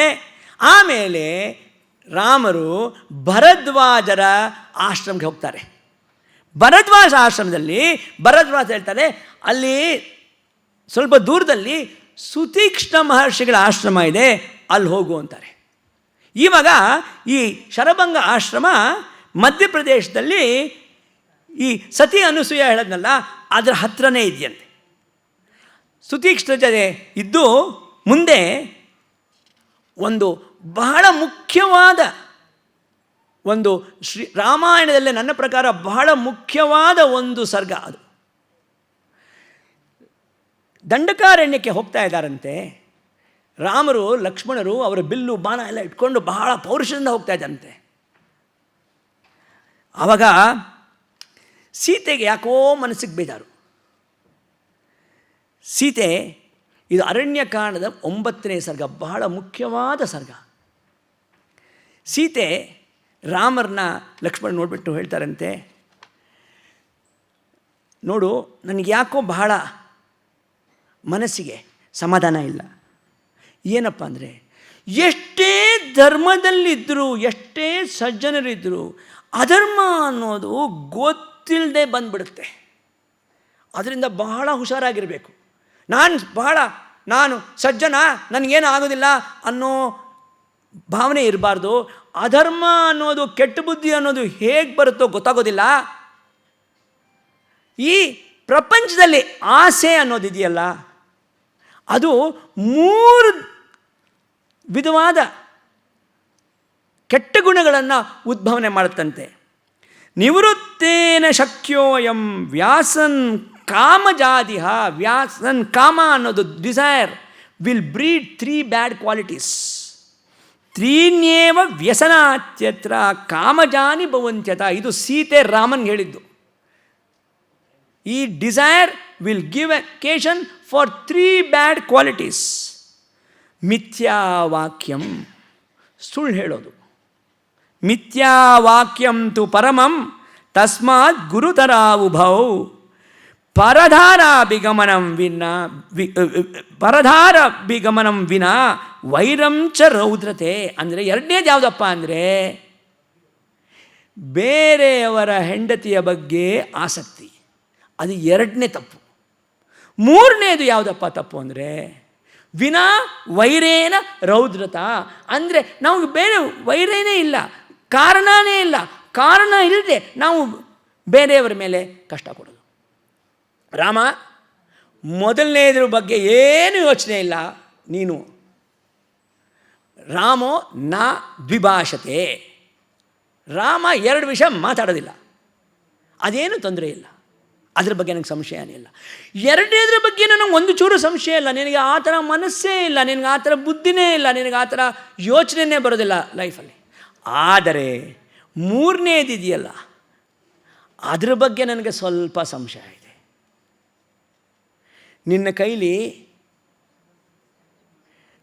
ಬಾಣ ಇದೆ, ಬಿಲ್ಲು ಇದೆ, ಶೌರ್ಯ ಇದೆ, ನೀ ಕ್ಷತ್ರಿಯ, ಕಾಡಲ್ಲಿ ಹೋಗ್ತಾ ಇದೀಯ. ವಿನಾಕಾರಣ ನೀನು ಕಾಡಿನಲ್ಲಿ ಬೇರೆ ಪ್ರಾಣಿಗಳಿಗೆ ತೊಂದರೆ ಕೊಟ್ಟರೂ ಕೊಡಬಹುದು. ಅದರ ಬಗ್ಗೆ ನನಗೆ ಸ್ವಲ್ಪ ಸಂಶಯ ಇದೆ. ಅಧರ್ಮ ಅನ್ನೋದು ಹೇಗೆ ಬರುತ್ತೆ ಗೊತ್ತಾಗೋದಿಲ್ಲ. ತ್ವಯಿ ಧರ್ಮಶ್ಚ ಸತ್ಯಂ ಚ ತ್ವಯಿ ಸರ್ವಂ ಪ್ರತಿಷ್ಠಿತಂ. ನೀನು ಧರ್ಮದ ಪ್ರತೀತಿ ಕರೆಕ್ಟು. ತಚ್ಚ ಸರ್ವಂ ಮಹಾಭಾವೋ ಶಕ್ಯಂ ಓಡುಂ ಜಿತೇಂದ್ರಿಯೈ ತವ ವಶ್ಯೇಂದ್ರಿಯಸ್ತ್ವಂ ಚ ಜಾನಾಮಿ ಶುಭದರ್ಶನ. ತೃತೀಯಂ ಯದಿದಂ ರೌದ್ರಂ ಪರಪ್ರಾಣಾಭಿಹಿಂಸನಂ ನಿವೈರಂ ಕ್ರಿಯತೆ ಮೋಹಾತ್ ತಚ್ಚೇತು ಸಮುಪಸ್ಥಿತಂ ಏತನ್ನಿಮಿತ್ತಂ ಚ ವನನಂ ದಂಡಕಾ ಇತಿ ವಿಶ್ರುತಂ ಪ್ರಸ್ಥಿತಸ್ತ್ವಂ ಸಹಭ್ರಾತ ಧೃತಭ್ರಾಣ ಶರಾಸನ. ಈ ಕಾಡು ಇಷ್ಟು ಸೌಮ್ಯವಾಗಿದೆ, ಇಷ್ಟು ಕ್ವೈಟಾಗಿದೆ, ಈ ಕಾಡಲ್ಲಿ ನಿನ್ನ ಬಿಲ್ಲು ಬಾಣ ಯಾಕೆ ಬೇಕು ಅಂತ ಸೀತೆ ರಾಮನ್ ಕೇಳ್ತಾನಂತೆ. ನಹಿಮೇ ರೋಚತೆ ವೀರಂ ಗಮನಂ ದಂಡಕಾನ್ ಪ್ರತಿ. ಈ ದಂಡಕ ಅರಣ್ಯಕ್ಕೆ ನಿನ್ನ ಪೌರುಷ ಯಾಕೆ ಬೇಕು? ಇಲ್ಲಿ ಎಂತ ಏನಿಲ್ವಲ್ಲ. ನೀನು ಕ್ಷತ್ರಿಯ ಕರೆಕ್ಟು. ನಿನ್ನ ಬಿಲ್ಲು ಬಾಣ ಎಲ್ಲನೂ ಅಯೋಧ್ಯೆಗೆ ವಾಪಸ್ ಹೋದ ಮೇಲೆ ಉಪಯೋಗಿಸು. ಆವಾಗ ನನ್ನ ಮಾವ, ನನ್ನ ಅತ್ತೆಯವರು ಬಹಳ ಸಂತೋಷ ಪಡ್ತಾರೆ. ಇಲ್ಲಿ ಬೇಡ. ಹಾಗೆ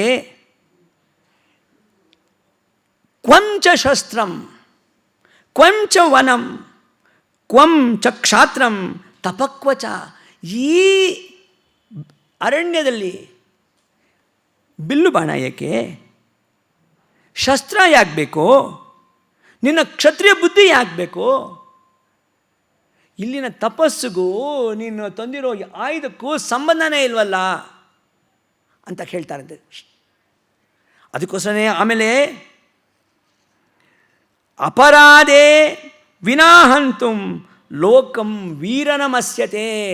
ಅಪರಾಧ ಇಲ್ಲದೆ ಯಾರು ಒಬ್ಬರಿಗೆ ತೊಂದರೆ ಕೊಡ್ತಾರೋ ಅವರಿಗೆ ಪ್ರಪಂಚ ಒಪ್ಪೋದಿಲ್ಲ. ನಿನಗೆಲ್ಲನೂ ಗೊತ್ತು, ಧರ್ಮ ಎಲ್ಲದಕ್ಕೂ ಮೂಲ, ಧರ್ಮನ ಹಾಳು ಮಾಡಬೇಡ. ಇಷ್ಟೆಲ್ಲ ಹೇಳಿ ಸೀತೆ ಶ್ರೀರಾಮನಿಗೆ ಹೇಳ್ತಾನಂತೆ, ನಾನು ಹೇಳ್ತಾ ಇರೋದಲ್ಲ ನಿನಗೆ ಗೊತ್ತು, ನಿನಗೆ 3 ಪ್ರಪಂಚದ ಜ್ಞಾನವೂ ಇದೆ ಶ್ರೀರಾಮ. ಆದರೆ ನಾನು ನನ್ನ ಮನಸ್ಸಿನಲ್ಲಿರೋ ಅಧೈರ್ಯ, ನನ್ನ ಮನಸ್ಸಿನಲ್ಲಿರೋ ಆಲೋಚನೆ, ಹೆಂಗಸಿನ ತಾಪ, ಇದನ್ನು ನಾನು ನಿನಗೆ ಹೇಳಬೇಕು. ನಾನು ನಿನಗೆ ಹೇಳ್ಕೊಡ್ತಾ ಇಲ್ಲ, ನಿನಗೇನು ಗೊತ್ತೋ ಅದನ್ನೇ ಜ್ಞಾಪಿಸ್ತಾ ಇದ್ದೀನಿ. ಶಿಕ್ಷೆಯೇತ್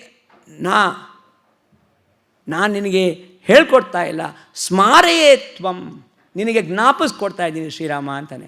ಆದರೆ ಶ್ರೀರಾಮ ಅದೆಲ್ಲ ಕೇಳೋದಿಲ್ಲ. ಕಾಡಿಗೆ ಹೋಗಿ ಅಲ್ಲಿದ್ದು ಕೊನೆಗೆ ಅಲ್ಲಿ ಪಂಚವಟಿಲಿ ಮುಂದಕ್ಕೆ ಏನಾಯಿತು ನೋಡೋಣ. ಇಲ್ಲಿ ಒಂದು ಘಟನೆ ಸೀತೆ ರಾಮನ್ಗೆ ಹೇಳ್ತಾಳೆ. ಅದು ಎಷ್ಟು ಈ ಕಾಲದಲ್ಲೂ ಅದು ಎಷ್ಟು ರೆಲೆವೆಂಟ್ ಅನ್ನೋದು ನೀವೇ ಯೋಚನೆ ಮಾಡ್ಬೋದು. ಇಂದ್ರ ಒಂದು ಸಲ ಯಾರೋ ಒಬ್ಬರು ಋಷಿಗಳು ಬಹಳ ತಪಸ್ಸು ಮಾಡಿದ್ರಂತೆ. ಇಂದ್ರರು ಆ ಋಷಿಗಳ ತಪಸ್ಸನ್ನು ನಾನು ಹೇಗೆ ಕೆಡಿಸೋದು, ಹೇಗೆ ಅವರಿಗೆ ಆ ತಪಸ್ಸಿನ ಫಲ ಬರದೇ ಇರೋ ಥರ ಮಾಡೋದು ಅಂತ ಯೋಚನೆ ಮಾಡಿ ಏನು ಮಾಡಿದ್ರಂತೆ ಇಂದ್ರರು, ಬಹಳ ಸಿಂಪಲ್ಲು. ಆ ಋಷಿಗಳ ಹತ್ರ ಹೋಗಿ, ಋಷಿಗಳೇ ಇದೊಂದು ಖಡ್ಗ ಇದೆ, ಇದನ್ನು ತಾವು ನಿಮ್ಮ ಹತ್ರ ಇಟ್ಕೊಂಡಿರ್ತೀರಾ? ಜೋಪಾನವಾಗಿ ಇಟ್ಕೊಂಡ್ರಿ, ನಾನು ಆಮೇಲೆ ಬಂದು ತೊಗೊಂಡು ಹೋಗ್ತೀನಿ ಇದರಂತೆ. ಅವ್ರ ಋಷಿಗಳು ಅದನ್ನು ಇಟ್ಕೊಂಡ್ರಂತೆ. ಇಂದ್ರ ಕೊಟ್ಟಿದ್ದು ಬಹಳ ಕೇರ್ಫುಲ್ಲಾಗಿ ಅದನ್ನು ಕಾಪಾಡಬೇಕು ಅಂತ ಇಟ್ಕೊಂಡ್ರಂತೆ. ಎಲ್ಲೆಲ್ಲಿ ಹೋದರೂ ಆ ಖಡ್ಗನ ಅವ್ರ ಜೊತೆ ತೊಗೊಂಡು ಹೋಗ್ತಾ ಇದ್ರಂತೆ.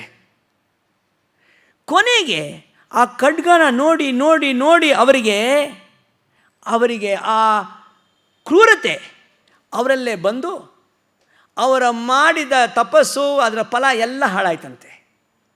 ಅದರಿಂದನೇ ನಾವು ಖಡ್ಗ ಅನ್ನೋದನ್ನು ದೂರ ಇಟ್ಬಿಡಬೇಕು. ನೀವು ಈಗಲೂ ನೋಡಿ, ಒಬ್ಬರ ಕೈಯಲ್ಲಿ ಒಂದು ಕೋಲ್ ಕೊಡಿ, ಫಸ್ಟ್ ಮಾಡೋದು ಏನಪ್ಪ ಅಂದರೆ ಅಲ್ಲಿ ಪಕ್ಕದಲ್ಲಿರೋ ಗಿಡನ ಹೊಡೆಯೋದು. ಅದು ನಮ್ಮ ಬುದ್ಧಿ.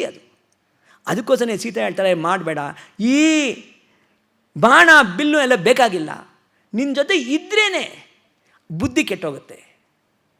ನೀನು ವಿನಾಕಾರಣ ಇಲ್ಲಿರೋ ಪ್ರಾಣಿಗಳಿಗೆ ಹಿಂಸೆ ಮಾಡ್ತೀಯಾ, ವಿನಾಕಾರಣ ಇಲ್ಲಿರೋ ಗಿಡಗಳನ್ನ ಹಾಳು ಮಾಡ್ತೀಯಾ, ಬೇಡ. ಏನಾದರೂ ನೀನು ಅಕಸ್ಮಾತ್ ನೀನು ಗೊತ್ತಿಲ್ಲದೇನೆ ನೀನು ಈ ಬಾಣ ಬಿಟ್ಟರೆ ಈ ಕಾಡದಲ್ಲಿ ಯಾವುದೋ ಒಂದು ಪ್ರಾಣಿ ಸಾಯಿಸ್ಬೋದು. ನೋಡು ಇಂದ್ರ ಹೇಗೆ ಆ ಋಷಿಗಳ ತಪಸ್ಸನ್ನು ಹಾಳು ಮಾಡ್ದ, ತಪಸ್ಸು ಫಲ ಎಲ್ಲ ಹೋಯಿತು. ಹಾಗೆ ಮಾಡಬೇಡ ಅಂತ ಹೇಳ್ತಾನೆ. ಈಗಲೂ ನೋಡಿ ಎಷ್ಟು ಅವ್ರು ಹೇಳಿದ, ಸೀತಾ ರಾಮರಿಗೆ ಹೇಳಿದ್ದು ಈ ಕಾಲದಲ್ಲೂ ಅದು ಎಷ್ಟು ರೆಲೆವೆಂಟ್ ಆಗಿದೆ. We are today drunk with power. We are drunk with physical power, money power, and all kinds of other powers. And with that, we have lost our sense of proportion. We have lost our balance of mind. ಅದರಿಂದ ನಾವು ಎಲ್ಲನೂ ನಾಶ ಮಾಡೋಕ್ಕೆ ಹೊರಟಿದ್ದೀವಿ. ಈ Sita advice ಇದೆಯಲ್ಲ, ಇದು ಬಹಳ ಮುಖ್ಯವಾದ ಅಡ್ವೈಸ್. ಇದು ಈ ಪಂಚವಟಿ ಅಂದರೆ ಯಾಕೆ ಕೊಡ್ತಾರೆ, ಅದು 5 ಗಿಡಗಳಿತ್ತಂತೆ. ಆ 5 ಗಿಡಗಳ ಮಧ್ಯದಲ್ಲಿ ಲಕ್ಷ್ಮಣರು ಒಂದು ಪರ್ಣಕುಟಿನ ನಿರ್ಮಿಸಿದ್ರು. ಶ್ರೀರಾಮ, ಲಕ್ಷ್ಮಣ ಮತ್ತು ಸೀತೆ. ಆ ಲಕ್ಷ್ಮಣ ಅಲ್ಲಿ ಬೇರೆ ಒಂದು ಪರ್ಣಕುಟಿ, ಸೀತಾರಾಮರಿಗೆ ಒಂದು ಪರ್ಣಕುಟಿ ಮಾಡಿ, ಅಲ್ಲಿ ಆ ಪರ್ಣಕುಟಿ ಲಕ್ಷ್ಮಣರು ನಿರ್ಮಿಸಿದ್ದು ಬಹಳ ಚೆನ್ನಾಗಿತ್ತಂತೆ. ಅದು ಮೆತ್ತಿಗೆ ಹಾಸಿಗೆ ಮಾಡಿದ್ರಂತೆ. ಅದರ ಮೇಲೆ ಕುಶ ಅನ್ನೋ ಇದು ಗ್ರಾಸ್ ಹಾಕಿದ್ರಂತೆ. ರಾಮರಿಗೆ ಸೀತೆಗೆ ಒಂದು ಚೂರು ತೊಂದರೆ ಆಗಬಾರ್ದು ಅನ್ನೋ ವಿಧದಲ್ಲಿ ಆ ಪರ್ಣಕುಟಿನ ಲಕ್ಷ್ಮಣರು ನಿರ್ಮಿಸಿದ್ರಂತೆ. ಪಂಚವಟಿ ಇತ್ಯೈವ ನಿತ್ಯ ಪುಷ್ಪಿಕಾನನಃ. ದಿನಾಲು ಆ ಪಂಚವಟಿ ಸುತ್ತ ಬಹಳ ಹೂವುಗಳಿತ್ತಂತೆ. ಆ್ಯಂಡ್ ಅಲ್ಲಿ ತಾಮಾಶ್ರಮಂ ಪಂಚವಟೀಂ ಜಗ್ಮತು ಸಹಸೀತಯ ಗೃಹೀತಾ ಚಾಪೌ ತು ನರದಾದಿ ಪದ್ಮಜೌ ವಿಷಕ್ತತೂನಿ ಸಮರೇಶ್ವಕಾತರೌ ಎಷ್ಟೋಪದಿಷ್ಠೇನ ಪತಾ ಮಹರ್ಷಿಣ ಪ್ರಜಗ್ಮತು ಪಂಚವಟೀಂ ಸಮಾಹಿತೌ. ಆ ಪಂಚವಟಿಯಲ್ಲಿ ಅವರು ಇದ್ರಂತೆ. ಅಲ್ಲೇ ಹೇಗಪ್ಪ ಆಯಿತು ಆ ಪಂಚವಟಿ ಅಂದರೆ, ಪರ್ಣಶಾಲಾಂ ಸುವಿಪುಲಾಂ ತತ್ರ ಸಂಗ್ರಾತ ಮೃತ್ತಿಕಾಂ ಸುಸ್ಥಾಭ್ಯಾಂ ಮಸ್ಕರೈ ದೀರ್ಘೈ ಕೃತವಂಶಾಂ ಸುಶೋಭನಾಂ ಶಾಮೀ ಶಾಖೀ ಬಿರಾಸ್ತೀರ್ಯ ದೃಢ ಪಾಶಾವ ಪಾಶಿತಾಂ ಕುಶ ಕಾಶ ಶರೈ ಪರ್ಣೈ ಸುಪರಿಚಿತಾದಿತಾಂ ತಥಾ ಸಮೀಕೃತ ತತ್ನಾಂ ರಮ್ಯಾಂ ಚಕಾರ ಸುಮಹಾಬಲಃ ನಿವಾಸಂ ರಾಘವಸ್ಯಾರ್ತೆ ಪ್ರೇಕ್ಷಣೀಯ ಮನುತ್ತಮಂ. ನೋಡೋಕ್ಕೆ ಬಹಳ ಚೆನ್ನಾಗಿತ್ತಂತೆ ಆ ಪರ್ಣಕುಟಿ. ಲಕ್ಷ್ಮಣರು ಶ್ರೀರಾಮನಿಗೆ ನಿರ್ಮಿಸಿದ ಪರ್ಣಕುಟಿ ಅದು. ಆ ಪರ್ಣಕುಟಿಯಲ್ಲೇ ನಡೆದಿದ್ದು, ಶೂರ್ಪಣಿಕೆ ಬಂದು ಆ ಘಟನೆ ಅಲ್ಲೇ ನಡೆದಿದ್ದು. ಸೀತೆ ಅಪಹರಣ ಆಗಿದ್ದು ಪರ್ಣಕುಟಿಯಿಂದ. ಈಗಿನ ಕಾಲದಲ್ಲಿ ನೋಡಿದ್ರೆ ಪರ್ಣಕುಟಿ ಎಲ್ಲಪ್ಪ ಇದೆ ಅಂದರೆ ಮಹಾರಾಷ್ಟ್ರದಲ್ಲಿದೆ. ಇದು ನಾಸಿಕ್ ಡಿಸ್ಟ್ರಿಕ್ಟಲ್ಲಿ, ಅದು ಒಂದು ಗೋದಾವರಿ ನದಿ ತೀರದಲ್ಲಿದೆ. ಆ ಪಂಚವಟಿ ಹತ್ತಿರ ಒಂದು ರಾಮ್ ಕುಂಡ್ ಅಂತ ಇದೆಯಂತೆ. ಅದು ಗೋದಾವರಿ ನದಿ ತೀರದಲ್ಲಿದ್ದು, ಆ ರಾಮ್ ಕುಂಡದಲ್ಲಿ ಶ್ರೀರಾಮರು ಅಲ್ಲೇ ಸ್ನಾನ ಮಾಡಿದ್ದು ಅಂತ ಪ್ರತೀಕ. ಇನ್ನೊಂದು ಸೀತಾ ಗುಂಫ್ ಅಂತ ಇದೆ. ಸೀತೆ ಸ್ನಾನ ಮಾಡಿದ ಜಾಗ ಅದು. ಸೊ ಹೀಗೆ ಎರಡು ಇದೆ. ಸೀತಾಪಹರಣ ಆದಮೇಲೆ ಈಗ ನೋಡಿ, ನಾವು ಪಂಚವಟಿ ನೋಡಿದ್ವಿ, ನಾವು ದಂಡಕಾರಣ್ಯ ನೋಡಿದ್ವಿ. ನೆಕ್ಸ್ಟು ನೋಡಿ, ದಂಡಕಾರಣ್ಯ ಈ ಥರ ಇದೆ. ಚಿತ್ರಕೂಟದ್ದೇ ಬೇರೆ ಥರ ಇತ್ತು, ದಂಡಕಾರಣ್ಯನೇ ಬೇರೆ ಥರ ಇದೆ. ಇದೆಲ್ಲ ಈ ಚಿತ್ರಕೂಟದಲ್ಲಿ ಹೇಗಿತ್ತು ಅನ್ನೋ ವಿವರಣೆ ಬೇರೆ, ದಂಡಕಾರಣ್ಯದಲ್ಲಿ ಹೇಗಿತ್ತು ಅನ್ನೋ ವಿವರಣೆ. ಇದು ದಂಡಕಾರಣ್ಯ. ಚಿತ್ರಕೂಟ ಬೇರೆ ಥರ ಇತ್ತು. ಚಿತ್ರಕೂಟ ದಂಡಕಾರಣ್ಯ ಆದಮೇಲೆ, ಪಂಚವಟಿ ಆದಮೇಲೆ ಶ್ರೀರಾಮರು ಕಿಷ್ಕಿಂಧೆಗೆ ಬಂದರು. ಕಿಷ್ಕಿಂಧೆ ನಮ್ಮ ರಾಜ ಕೃಷ್ಣದೇವರಾಯರ ಊರು, ಅದು ಬೆಳ್ಳಾರಿಲಿರೋದು. ಅಲ್ಲಿ ಬಂದರು. ಅಲ್ಲಿ ಒಂದು ಬ್ಯೂಟಿಫುಲ್ಲಾಗಿ ಒಂದು ಲೇಕ್ ಇತ್ತು, ಅದು ಪಂಪಾ ಸರೋವರ. ಪಂಪಾ ಸರೋವರ. ಹೃದಯೇ ಮೇ ನರವ್ಯಾಘ್ರ ಶುಭಮಾವಿರ್ಭವಿಷ್ಯತಿ ತದಾಗಶ್ಚಂ ಗಮಿಷ್ಯಾಮಃ ಪಂಪಾಂ ತಾಂ ಪ್ರಿಯದರ್ಶನಾಂ ಅಂತ. ಅದು ನೋಡೋದಕ್ಕೆ ಒಂದು ಸುಂದರವಾದ ಮನುಷ್ಯ ಹೆಂಗಸು ಹೇಗಿರ್ತಾಳೋ ಆ ಥರ ಆ ಪಂಪನ ಸರೋವರ ಇತ್ತಂತೆ.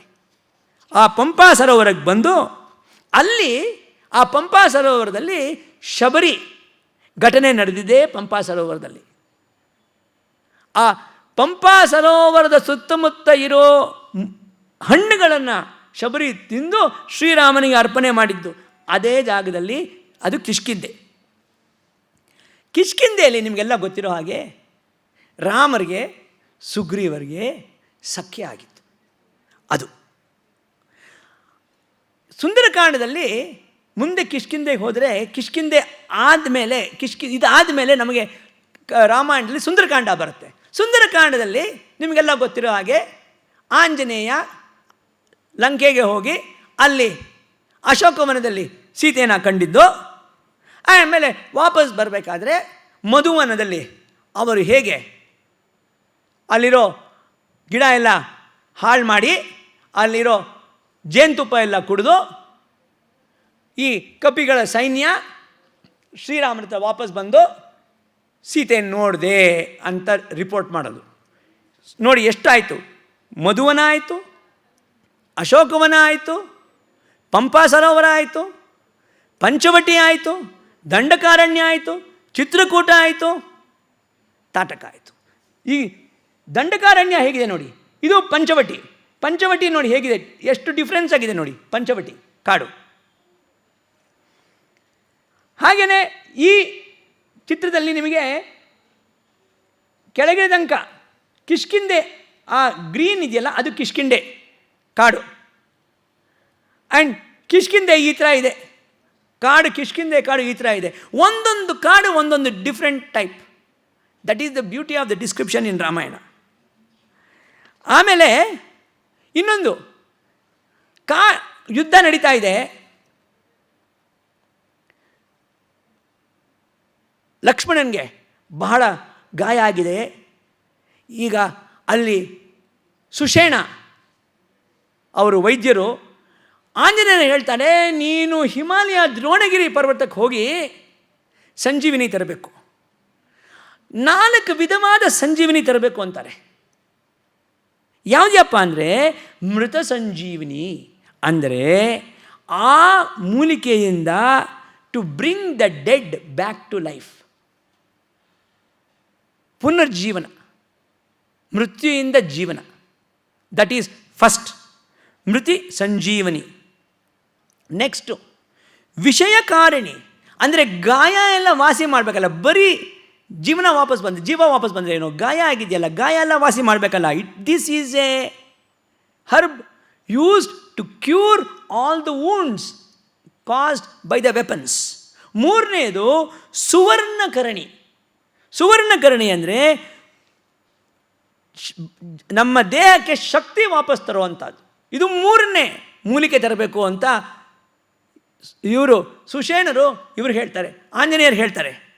4ನೇದು ಸಂಧನಿ, ಅಂದರೆ ಈ ನಮ್ಮ ಅವಯವಗಳು ಬೇರೆ ಬೇರೆ ಆಗಿರೋದನ್ನ ಜೋಡಿಸ್ಬೇಕಲ್ಲ, ಟು ಫ್ರ್ಯಾಕ್ಚರ್ ಆಗಿರೋದೆಲ್ಲ ಜೋಡಿಸ್ಬೇಕಲ್ಲ, ಅದಕ್ಕೆ ಒಂದು ಮೂಲಿಕೆ ಬೇಕು, ಅದು ಸಂಧನಿ ಅಂತ. ಆಂಜನೇಯರು ದ್ರೋಣಗಿರಿ ಬೆಟ್ಟಕ್ಕೆ ಹೋಗ್ತಾರೆ. ಹಿಮಾಲಯ ಪರ್ವತದಲ್ಲಿ ಅದು ನೋಡಿ, ಇದು ಹಿಮಾಲಯ ಪರ್ವತದ ಔಷಧಿ Parvatam. It is alpine region in Himalayas. ಅಲ್ಲಿ ಹೋದಾಗ ಆಂಜನೇಯರಿಗೆ ಎಲ್ಲ ಕ್ವಾಲಿಟಿನೂ ಇತ್ತು. ಆದರೆ ಒಂದು ಪ್ರಾಬ್ಲಮ್ ಇತ್ತು ಆಂಜನೇಯರಿಗೆ ಮರುವು, ತನ್ನ ಶಕ್ತಿಯೇ ಅವ್ರಿಗೆ ಮರ್ತೋಗ್ತಾ ಇತ್ತು. ಯಾರಾದರೂ ಬಂದು ಹೇಳಬೇಕಾಗಿತ್ತು. ಅವರು ಮಹೇಂದ್ರ ಪರ್ವತದಲ್ಲಿ ಎಲ್ಲ ಕೂತು ಯಾರು ಲಂಕೆಗೆ ಹೋಗಬೇಕು ಅಂತ ವಿವಾದ ಮಾಡ್ತಾ ಇರಬೇಕಾದ್ರೆ ಆಂಜನೇಯರು ಒಂದು ಮೂಲೆಯಲ್ಲಿ ಕೂತಿದ್ರಂತೆ. ಕೊನೆಗೆ ಜಾಂಬವಾನ್ ಹೋಗ್ಬಿಟ್ಟು, ಏನಪ್ಪ ಆಂಜನೇಯ, ನೀನು ಅಲ್ಲಿ ಮೂಲೆಯಲ್ಲಿ ಕೂತಿದೆಯಲ್ಲ, ನಿನಗೆ ಗೊತ್ತಿಲ್ವಾ, ನೀನು ವಾಯುಪುತ್ರ, ನಿನಗೆ ಇಷ್ಟು ಶಕ್ತಿ ಇದೆ, ನೀನು ಅಷ್ಟು ಸಿದ್ಧಿ ಇದೆ ನಿನಗೆ, ನೀನು ಈ ಸಮುದ್ರ ದಾಟಿ ಹೋಗೋದಕ್ಕೆ ನೀನೇ ಶಕ್ಯ ಅಂತ. ಆವಾಗ ಆಂಜನೇಯರಿಗೆ ಜ್ಞಾಪಕ ಬಂತು. ಹಾಗೇನೆ ಏನಾಯ್ತಂತೆ, ಇವರು ದ್ರೋಣಗಿರಿ ಪರ್ವತಕ್ಕೆ ಹೋದಾಗ ಅಲ್ಲಿ ಅಷ್ಟೊಂದು ಗಿಡ ನೋಡಿದ್ರಂತೆ. ಇವ್ರು ಯಾವುದು ಹೇಳಿದ್ರು ಅನ್ನೋದು ಮರ್ತೋಯ್ತು, ಯಾವ ಔಷಧಿ ತರಬೇಕು ಅನ್ನೋದೇ ಮರ್ತೋಯ್ತು ಆಂಜನೇಯರಿಗೆ. ಅದಕ್ಕೆ ಅವರು ಹಾಗೆ ವಾಪಸ್ ಕೈಲಿ ಹೋಗೋಕ್ಕಾಗುತ್ತೋ, ಆಗೋಲ್ಲ. ಆದ್ದರಿಂದ ಅವ್ರು ಏನು ಮಾಡಿದ್ರು ನೋಡಿ, ಅವರು ಬೆಟ್ಟನೇ ಎತ್ಕೊಂಡು ಬಂದ್ರಂತೆ, ದ್ರೋಣಗಿರಿ ಬೆಟ್ಟನೇ ಎತ್ಕೊಂಡು ಬಂದ್ರಂತೆ. ಹಾಗೆ ಇದು ಆಂಜನೇಯರ ಶಕ್ತಿ.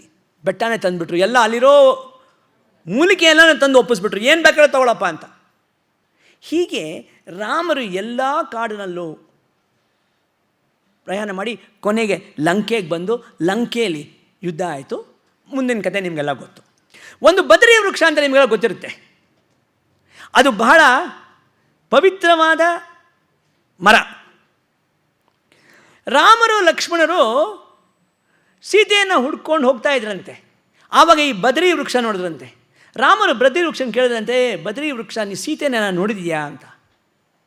ಬದರಿ ವೃಕ್ಷ ರಾಮನಿಗೆ, ಹೌದು ನೋಡಿದೆ, ರಾವಣ ಎತ್ಕೊಂಡು ಹೋಗ್ತಾ ಇದ್ದ, ನಾನು ಅದನ್ನು ತಡೆಗಟ್ಟೋದಕ್ಕೆ ಪ್ರಯತ್ನ ಪಟ್ಟೆ, ಆಗಲಿಲ್ಲ. ಸೀತೆಯ ಒಂದು ಬಟ್ಟೆ ನನ್ನ ಗಿಡಕ್ಕೆ ಸಿಕ್ಕಾಕೊಂಡಿದೆ, ಅದನ್ನು ತಗೊಳಪ್ಪ ಅಂದಂತೆ. ಅದನ್ನು ನೋಡಿಬಿಟ್ಟು ರಾಮರು ಆ ಬದರಿ ವೃಕ್ಷಕ್ಕೆ ಒಂದು ಆಶೀರ್ವಾದ ಮಾಡಿದ್ರಂತೆ, ನೀನು ಯಾವತ್ತೂ ನಿನಗೆ ಸಾವಿಲ್ಲ, ಆದ್ದರಿಂದ ಬದರಿ ವೃಕ್ಷಕ್ಕೆ ಸಾವೇ ಇಲ್ಲ. ಆ ಬದರಿ ವೃಕ್ಷದ ಹಣ್ಣೆ ಶಬರಿ ರಾಮರು ಕೊಟ್ಟಿದ್ದು. ಅದಕ್ಕೋಸ್ಕರ ನಾವು ಬದರಿ ವೃಕ್ಷಕ್ಕೆ ಪೂಜೆ ಮಾಡ್ತೀವಿ. ಎರಡನೇ ಮರ ಅಶೋಕ ಮರ. ಅಶೋಕ ಅಂದರೆ ಏನು? ಶೋಕ ಇಲ್ಲದೇ ಇರೋ ಮರ. ಆ ಮರದ ಅಡಿಯಲ್ಲಿ ಶೋಕ ಇಲ್ಲ, ಅದಕ್ಕೋಸ್ಕರ ಅದು ಅಶೋಕವನ ಅಂತ ಹೇಳೋದು. ಅಲ್ಲಿ ಸೀತೆ ಇದ್ದಾಗ ಸೀತೆಗೆ ಶೋಕ ಕಡಿಮೆ ಆಯ್ತಂತೆ, ಹೋಗಲಿಲ್ಲ, ಕಡಿಮೆ ಆಯಿತು. ಅದರಿಂದನೇ ಸೀತೆ ಅಶೋಕವನದಲ್ಲಿದ್ದಿದ್ದು. ನೆಕ್ಸ್ಟು ಬಿಲ್ವ ಮರ. ಈ ಬಿಲ್ವ ಮರದ್ದು ಯಾಕಪ್ಪ ಈ ಬಿಲ್ವ ಮರ ಬಹಳ ಇಂಪಾರ್ಟೆಂಟು ಅಂದರೆ, ಈ ಬಿಲ್ವ ಮರನೇ ಯೂಸ್ ಮಾಡಿ ಸೇತುವೆ ಕಟ್ಟಿದ್ದು. ಶ್ರೀರಾಮ ಲಂಕೆಗೆ ಹೋಗೋದಕ್ಕೆ ಸೇತುವೆ ಕಟ್ಟಿದ್ದು ಈ ಬಿಲ್ವ ಮರ ಉಪಯೋಗಿಸಿ. ಇನ್ನೊಂದು ಉಪಯೋಗಿಸಿರೋದು ಪಾರಿಜಾತ. ಪಾರಿಜಾತ ಏನಪ್ಪ ಅಂದರೆ, ಅದು ಸಮುದ್ರ ಮಥನ ನಡೆದಾಗ ಬಂದಿದ್ದ ಹೂವದು. ಅದು ಸಮುದ್ರ ಮಥನದಲ್ಲಿ ಎಷ್ಟು ವಾಸನೆ ಅದರಿತ್ತು ಅಂದರೆ ಅದು ಪಾರಿಜಾತ ಹೂವು. ಆದ್ದರಿಂದ ನಾವು ಪಾರಿಜಾತ ಹೂವದಲ್ಲಿ ದೇವರಿಗೆ ಪೂಜೆ ಮಾಡ್ತೀವಿ. ಕೊನೆಗೆ ಇನ್ನೊಂದು ಇರೋದು ನಿಮಗೆಲ್ಲ ಗೊತ್ತಿರೋ ಹಾಗೆ ಪದ್ಮ, ಲೋಟಸ್. ಗ್ಯಾಂಜಸ್ಸಲ್ಲಿ it was full of lotus. And lotus grows where the water is pure. ಕ್ಲೀನಾಗಿರೋ ಜಾಗದಲ್ಲಿ ಲೋಟಸ್ ಹೂವು ಬರುತ್ತೆ. ಪದ್ಮ ಪತ್ರ ಮೀಮಾಂಬಸ ಅಂತ. ಅದಕ್ಕೋಸ್ಕರ ನಾವು ಲೋಟಸ್ನ ಅಷ್ಟು ವ್ಯಾಲ್ಯೂ ಮಾಡೋದು. ಲೋಟಸ್ ಮೇಲೆ ನೀರಿದ್ದರೂ ಆ ನೀರು ಲೋಟಸ್ಗೆ ಅಂಟ್ಕೊಳ್ಳೋದಿಲ್ಲ. ಪದ್ಮ ಪತ್ರ ಮೀಮಾಂಬಸ. ನಾವು ನಮ್ಮ ಜೀವನವನ್ನು ಹಾಗೆ ನಡೆಸಬೇಕು. ಈ the worldly things should not become part of us. ಅದನ್ನು ಬಿಟ್ಟಿರೋದಕ್ಕಾಗಲ್ಲ. ಅದಕ್ಕೋಸ್ಕರ ಶ್ರೀರಾಮಕೃಷ್ಣ ಪರಮಹಂಸರು ಒಂದು ಒಳ್ಳೆ ಪ್ಯಾರಬಲ್ ಹೇಳ್ತಾರೆ. ಈ ಪದ್ಮ ಪತ್ರ ಮೀಮಾಂಸ ಅಂತ ಯಾಕಿಷ್ಟು ಇಂಪಾರ್ಟೆನ್ಸ್ ಈ ಲೋಟಸ್ಗೆ ಅಂದರೆ, ಶ್ರೀರಾಮಕೃಷ್ಣ ಪರಮಹಂಸ ಹೇಳ್ತಾರೆ, ನಾವು ಹೇಗಿರಬೇಕು ಅಂದರೆ, ಆ ಲೋಟಸ್ ಇಲ್ಲಿ ನೀರು ಹೇಗೆ ಅಂಟ್ಕೊಳ್ಳೋದಿಲ್ವೋ ಹಾಗಿರಬೇಕು. ಅದೇ ಥರ ನೋಡಿ, ಪ್ರಪಂಚ ಬಿಟ್ಟಿರೋದಕ್ಕಾಗೋದಿಲ್ಲ. ಒಂದು boat, is it useful if it is on the earth? No. A boat is useful only when it is in the water. ಈ ಬೋಟು ನದಿ ನೀರಲ್ಲಿ ಇರಬೇಕು, ನೀರಿನ ಮೇಲೆ ಇರಬೇಕು. ಆದರೆ ನೀರು ಬೋಟ್ ಒಳಗೆ ಹೋದರೆ ಬೋಟ್ ಏನಾಗುತ್ತೆ? It will sink. ಹಾಗೆಯೇ ನಾವು ಪ್ರಪಂಚದಲ್ಲಿರಬೇಕು, ಪ್ರಪಂಚ ನಮ್ಮಲ್ಲಿರಬಾರ್ದು.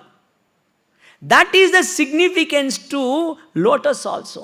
That is the importance which Shri Ramakrishna Paramahamsa gives. ಅದಕ್ಕೋಸ್ಕರನೇ ನೀವು ರಾಮಕೃಷ್ಣ ಮಿಷನ್ದು if you see the emblem, you will find a lotus and a swan on top of it.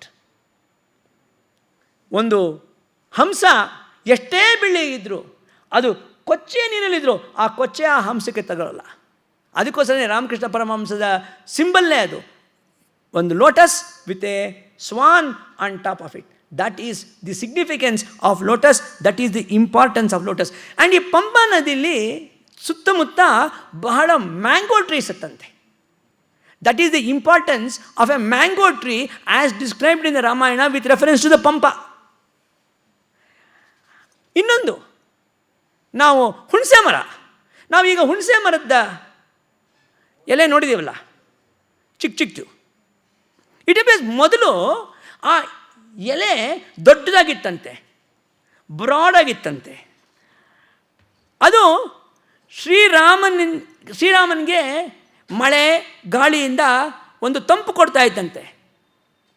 ಆದರೆ ಶ್ರೀರಾಮ ಅಂದ್ಕೊಂಡಂತೆ, ನಾನು ಸುಖವಾಗಿರೋದಕ್ಕೆ ಕಾಡಿಗೆ ಬರಲಿಲ್ಲ, ನಾನು ಈ ಕಾಡಿನ ಕಷ್ಟವನ್ನು ಅನುಭವಿಸಬೇಕು. ಅದೇ ನಮ್ಮ ತಂದೆಯ ವಾಕ್ಯ, ಅದೇ ಕೈಕೇಯಿಗೆ ತೃಪ್ತಿಯಾಗೋದು. ಆದ್ದರಿಂದ ಲಕ್ಷ್ಮಣನಿಗೆ ಹೇಳಿದ್ರಂತೆ, ಈ ಹುಣಸೆ ಮರದ ಎಲೆಗೆ ಒಂದು ಬಾಣ ಬಿಡಪ್ಪ. ಲಕ್ಷ್ಮಣ ಬಾಣ ಬಿಟ್ಟಾಗ ಆ ಎಲೆ ಎಲ್ಲ ಚಿಕ್ಕದಾಯ್ತು, ಎಲ್ಲ ಕಟ್ಟಾಯ್ತಂತೆ. ಅದಕ್ಕೋಸ್ಕರ ಇವಾಗ ನೀವು ಹುಣಸೆ ಮರದ ಎಲೆ ನೋಡಿದ್ರೆ ಎಲ್ಲ ಚಿಕ್ಕ ಎಲೆಗಳು, ಆ ದೊಡ್ಡ ಎಲೆನೇ ಇಲ್ಲ. ಇದು ರಾಮಾಯಣದಲ್ಲಿ ಬರೋ ಘಟನೆ.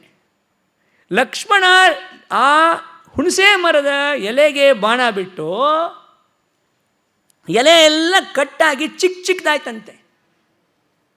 ಮೊದಲು ದೊಡ್ಡದಾಗಿತ್ತಂತೆ. ಆ ಹುಣಸೆ ಮರ ರಾಮರಿಗೆ ಮಳೆಯಿಂದ ಬಿಸಿಲಿಂದ ಒಂದು ತಂಪು, ಒಂದು ಪ್ರೊಟೆಕ್ಷನ್ ಕೊಡ್ತಾ ಇದ್ರಂತೆ. ಶ್ರೀರಾಮನಿಗೆ ಇಷ್ಟ ಆಗಲಿಲ್ಲ, ನಾನು ಪ್ರೊಟೆಕ್ಷನ್, ಈ ಸುಖ ಅನುಭವಿಸೋದಕ್ಕೆ ಕಾಡಿಗೆ ಬರಲಿಲ್ಲ. ಅದು ಹುಣಸೆ ಮರದ ಒಂದು ವೈಶಿಷ್ಟ್ಯ. ಇದೆಲ್ಲ ನೀವು ಈಗ ಕೇಳಿದ್ದೀರಿ. ನಾವು ಈ ರಾಮಾಯಣದಿಂದ ಮಿಕ್ಕಿದೆಲ್ಲ ಇರಲಿ, ನಾವು ಇನ್ನೂ ಒಂದು ಪಾಠ ನಾವು ಕಲ್ತ್ಕೋಬೇಕು. ನಮ್ಮ ಪರಿಸರನ ನಾವು ಹಾಳು ಮಾಡಬಾರ್ದು, ನಮ್ಮ ಕಾಡುಗಳನ್ನು ನಾವು ಹಾಳು ಮಾಡಬಾರ್ದು.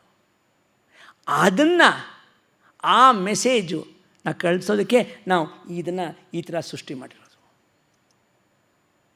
ಕೊನೆಗೆ ನಾವು there's a beautiful poetry written by an American poet. ಅವ್ರ ಹೆಸರು ಜಾಯ್ಸ್ ಕಿಲ್ಮರ್ ಅಂತ. He lived between 1886 and 1918. And his most famous work, and which made him the most famous poet, is called The Tree.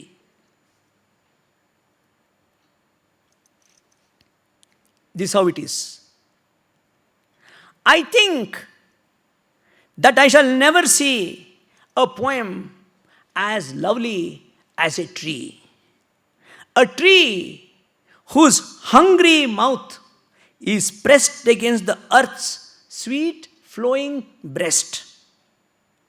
A tree that looks at God all the way and lifts her leafy arms to pray.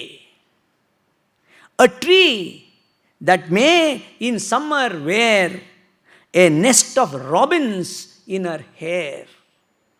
ಪಕ್ಷಿಗಳು ಅಷ್ಟೊಂದು ಇರ್ತಂತೆ ಗಿಡದಲ್ಲಿ. Upon whose bosom snow has lain, whose intimately lives with rain. Poems are made by fools like me, but only God can make a tree. What a beautiful thought. It is only fools who can make poems. It is only God who can make a tree. I cannot resist the temptation as a lawyer to remind ourselves of one of the fundamental duties in the Indian Constitution, Article 51A of the Constitution. It directs all of us as citizens of this country to protect and improve our natural environment, including forests, lakes, rivers, and wildlife, and to have compassion for living creatures. We as human beings are on top of the pyramid. We have a great responsibility to take care of everything that is below us. It is not a favor, it is an obligation. It is on the principle of trusteeship doctrine. We are not owners of even one single plant. We have not created any of this. It is all God's creation. We have no right to destroy something that has not been created by us. Thank you very much.